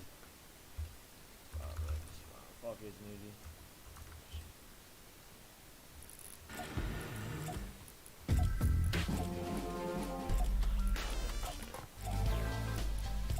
Hi everybody, it's Grace. Fun fact, I love listening to audiobooks and podcasts when I'm not streaming. Hi, it's me, Barker. Audiobooks and podcasts are how I get brilliant stories straight into my ears. Nazim Hussain Rogue Sun is thought-provoking and hilarious, and that's just one of many great Australian Audible original podcasts. My favorite types of stories are anything on the creepy side, but if that's not your thing, then maybe something in fantasy or comedy, whatever you're into. Enjoy best-selling audiobooks and exclusive podcasts.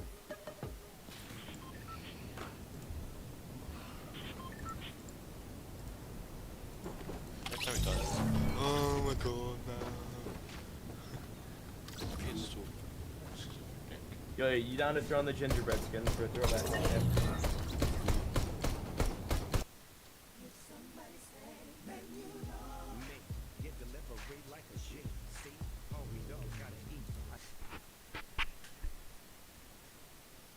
You've been seeing some interesting, very aggressive plays from them. We saw there Twexy absolutely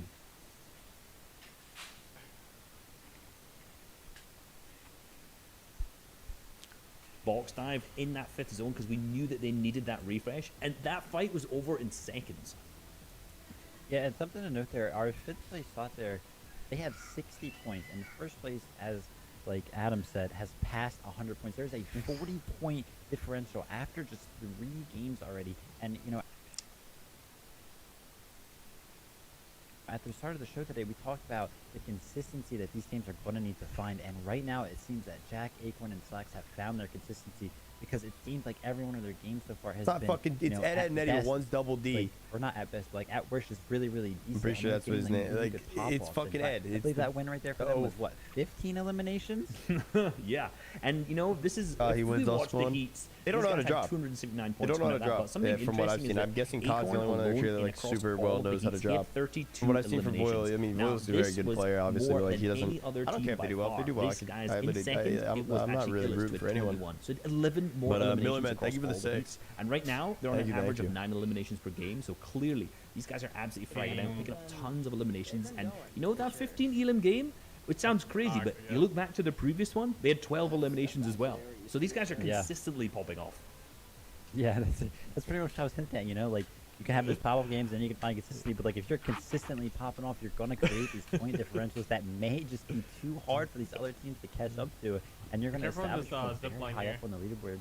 So I'm looking forward to seeing if they can continue to do it. But as we know, we've only been through 3 games and there's still 9 more left to go. So many more left. Very quickly on drop zones, I mentioned this earlier on. We've noticed that a few changes have happened with some of our teams. How is that impacting the other teams around them when they do choose to change up where they're at? You know, that main one we saw there was indeed a drop zone we talked about. Well, Predator's team moving from Misty Meadows all the way over to that Hydro 16. But you know, one of the other teams that we've been looking at quite a ton, but is yet to switch up their drop spot is Stevie Stacks. You know, we've seen the Bully versus Chat fight, and you know, it's been going off. A lot of times it's been going in Bully's way, but unfortunately, I don't know if any of these teams are going to switch it up. Have to wait and see. After this, we have got a short break right now. We're back later on with the next 3 matches very, very soon. Don't go anywhere. Join us back here for plenty more FNCS finals right after this. Welcome to the Reboot Rundown. If you missed it, there was a special reboot round which included all the best teams that couldn't make it past the semifinals. Everyone had one more chance. Only the team with the victory royale in this single match. That's not bad. It's literally like almost the same zone, bro. Yeah.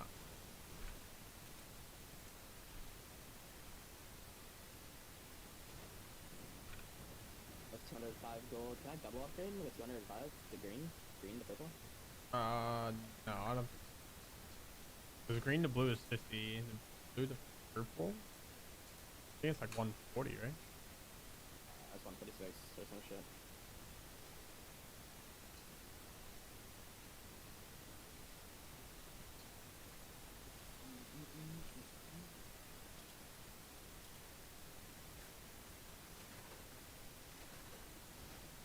I have so much AR ammo, boys. Face Harpoon is all on piece. This is me shooting, by the way, boys. Yeah. Let's see if I can get a fucking... Yeah, I'm trying to get a mini.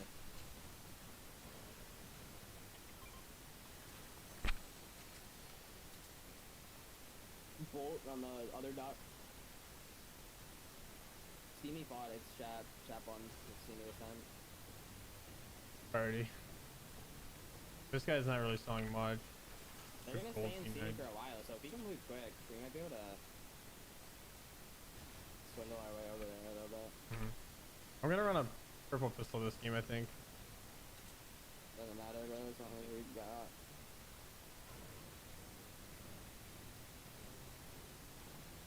As long as we hit our shots, I don't give a fuck. Do we have chugs? I only have minis right now. Bro, shark, don't do this shit to me, bro. Yo, we should kill the shark. Good.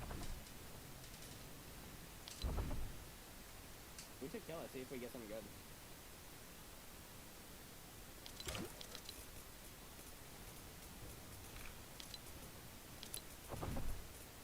I'm about to kill it.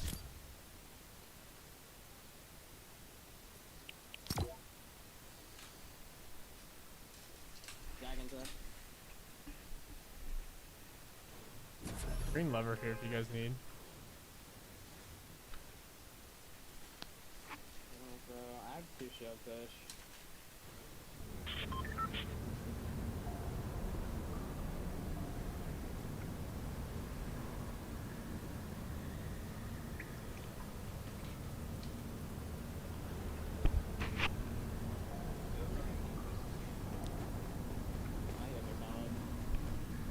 I got 5 minis and it might be it. P90.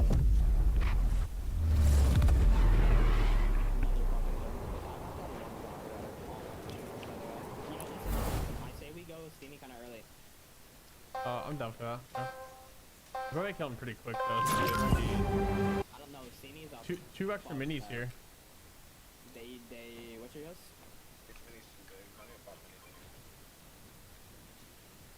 I guess we're just not charging. Here, I have 2 shield fish we could pop.